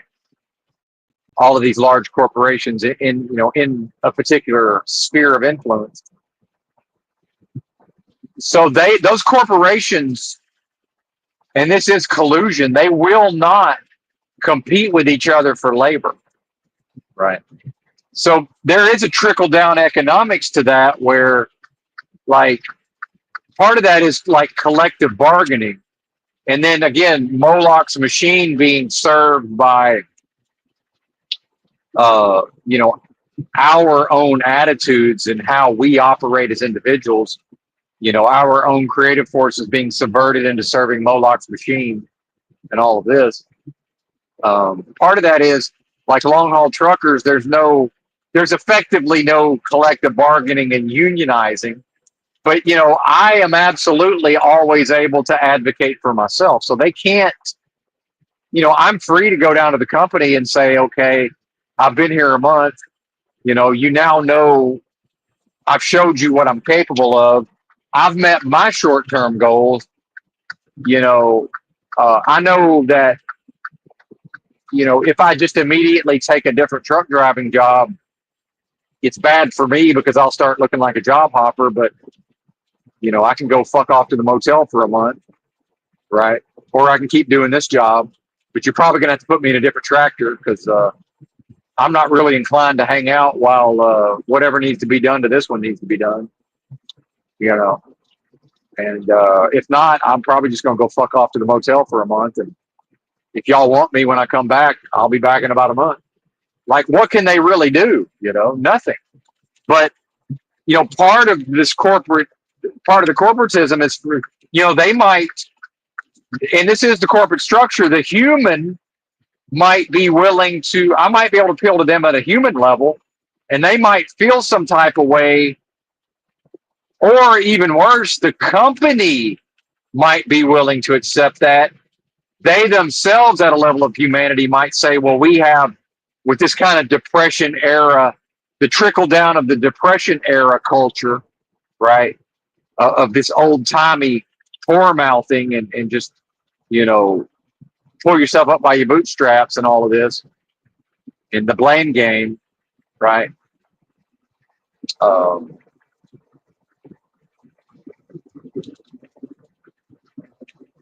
Then, you know, they may have a feeling of this is bullshit. And, you know, the company's actually going to meet this guy's demands. And I've had companies meet my demands to a fairly high degree in the past, actually, right? And here's my thing is, the old school Depression era mindset is we just want to work. We just want the opportunity.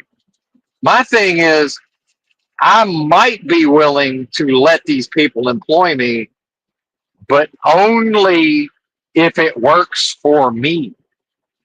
It has to work for me, or I'm simply not interested. Full stop. Full stop.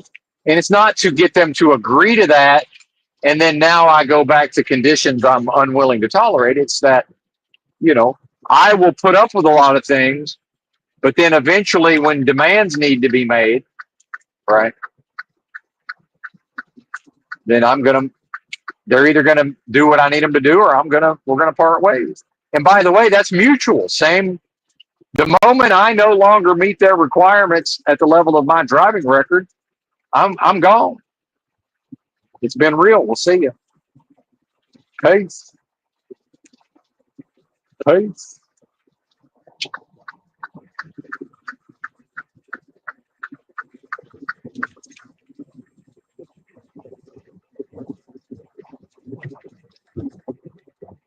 So why would I ever feel fear or trepidation to express all of that? Well, because that's what serves Moloch's system. Moloch's machine is served.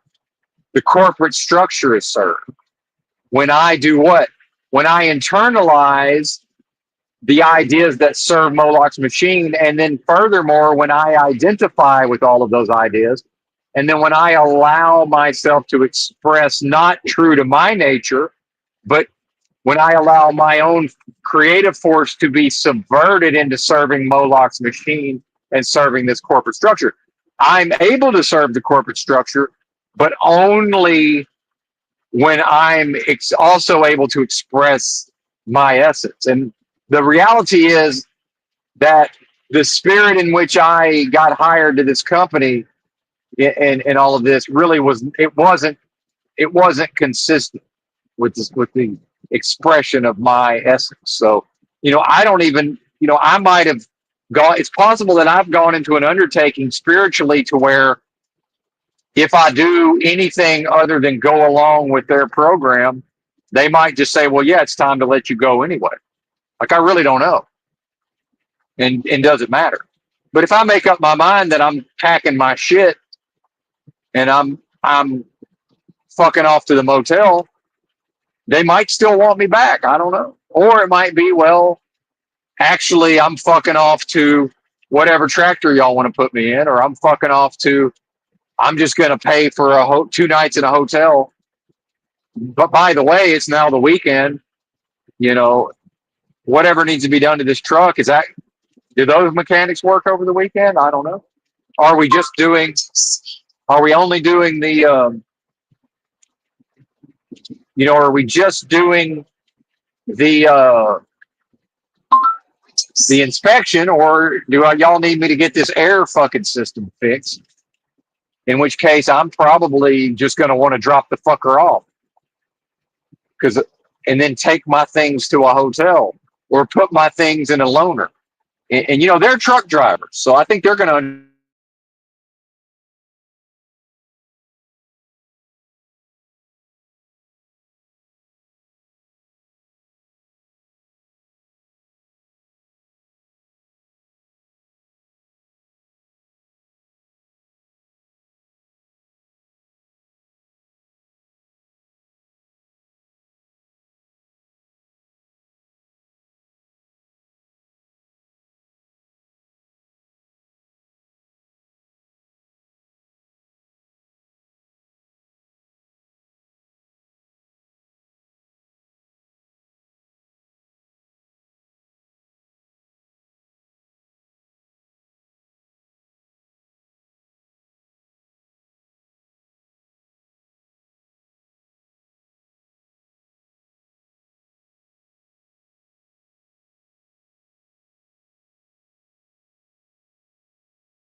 Well, surprise, surprise, garbage ass StreamYard crash.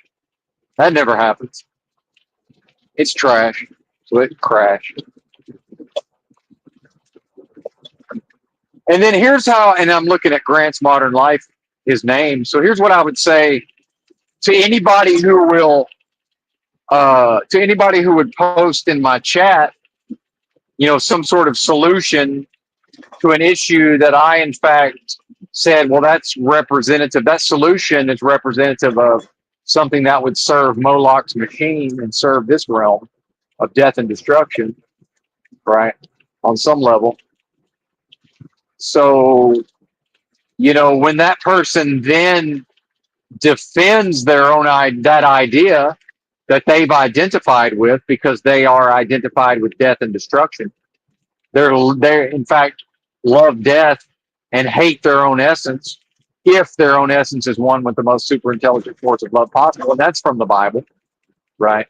Those are biblical concepts.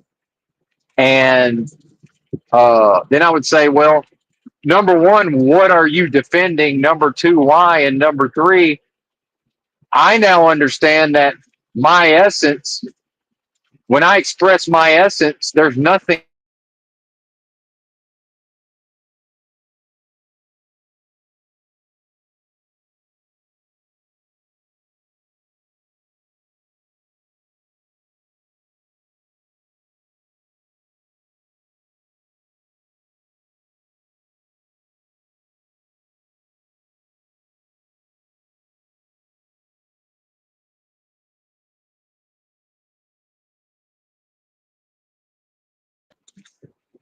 It has no need of any of that, right?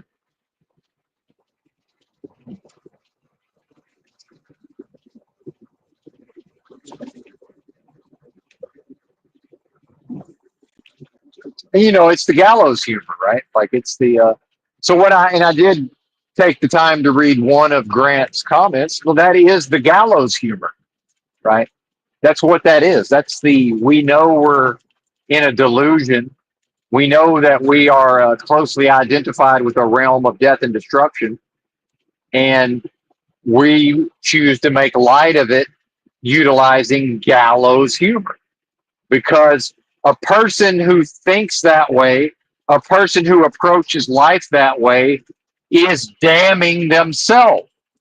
You are doomed based on your own behavior when you could be exalted above all by simply, and I shouldn't say simply, but by getting on my level, or it's not even my level, by getting on the level I'm on and apprehending and beginning to express, and it's addictive, beginning to express that essence or nature, right?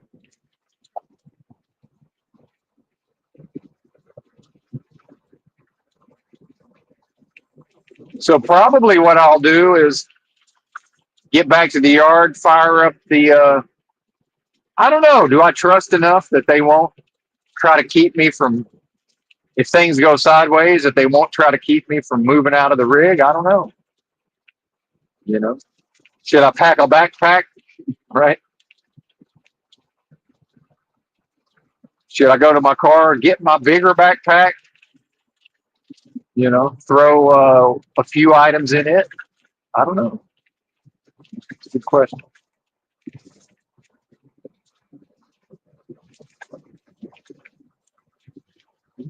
Then go in the office and surrender spiritually, not to them, but to my own essence. And then if they want to interface with the most super intelligent force of love possible, but the only way to get there, they can't get there through me, right?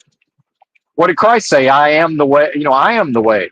Well, if the kingdom of God is within me, and if that means it's within them, well, it seems like that's the way is through the Christ consciousness. So it seems to me like unless they're connected with that essence within them, how can they connect to mine? Right? They probably can't. They probably can't. Probably not able. That's probably okay.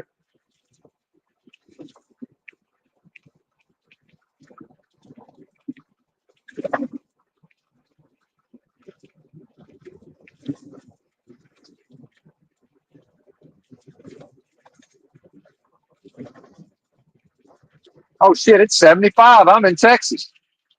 I'm going 68 like a bozo.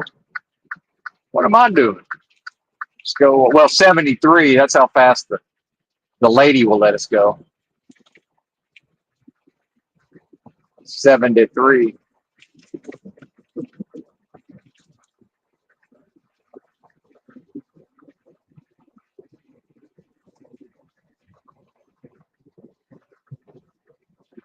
I think I'm going to stop if I can find a parking spot.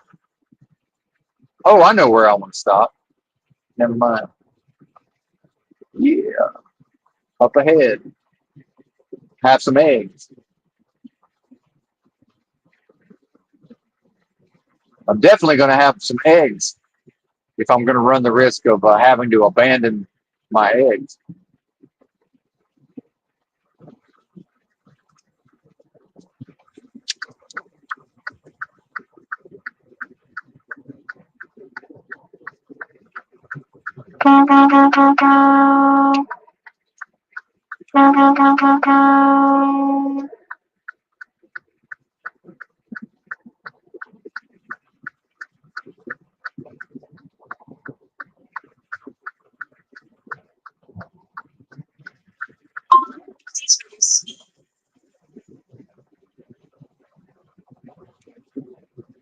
It's right there in my blind spot, perfectly matching my speed.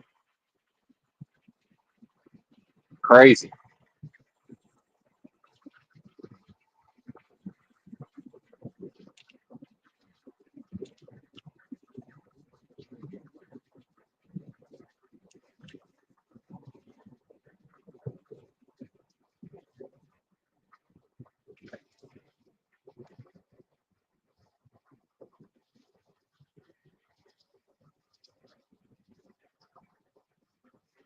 Idiots. Fucking idiots.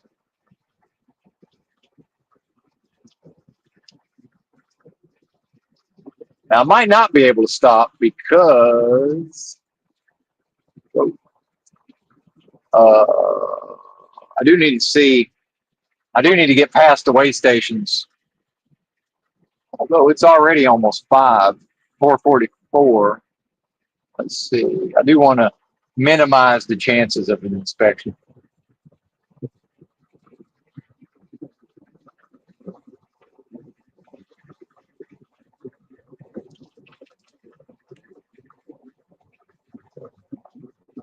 How many miles do we got?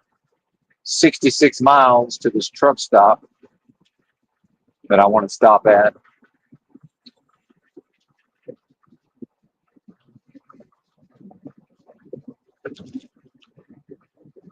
Let's see, where are the way stations? Hang on.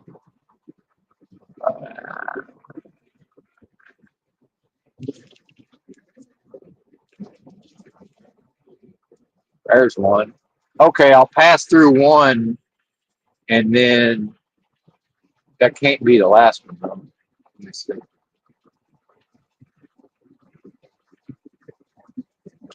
And some of these are only open like when they choose to show up and start doing inspection. I think that's the last one, maybe. Yep, that's it. Yeah, this worked perfect. Perfect.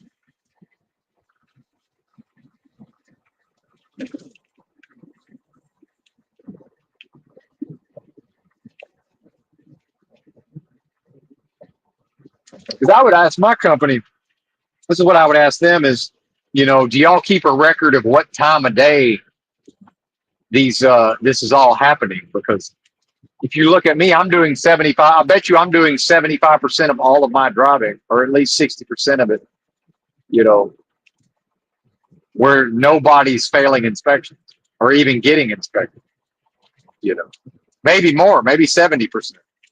And then, by the way, how much of the rest of my day is the busy time of day, and you know, or later on in the day, I'm delivering and picking up, right? So I'm not even really on the fucking road anyway, you know.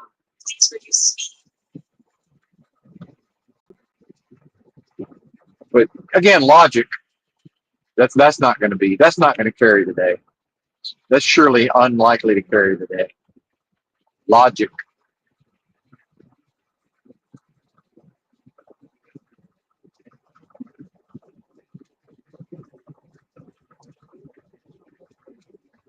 And you know, it's funny. I ask, you know, I might ask somebody like Grant's Modern Life, well, why are you here? And that, you know, I hear there's another content creator, Paul Unslaved, and he says that sometimes to people. But I already know the answer. It's because manifested truth is very attractive to humans. That's why. Well, there's the low battery. That's a good enough signal that I need to stop my yap and get out of here. Thanks for watching. Bye.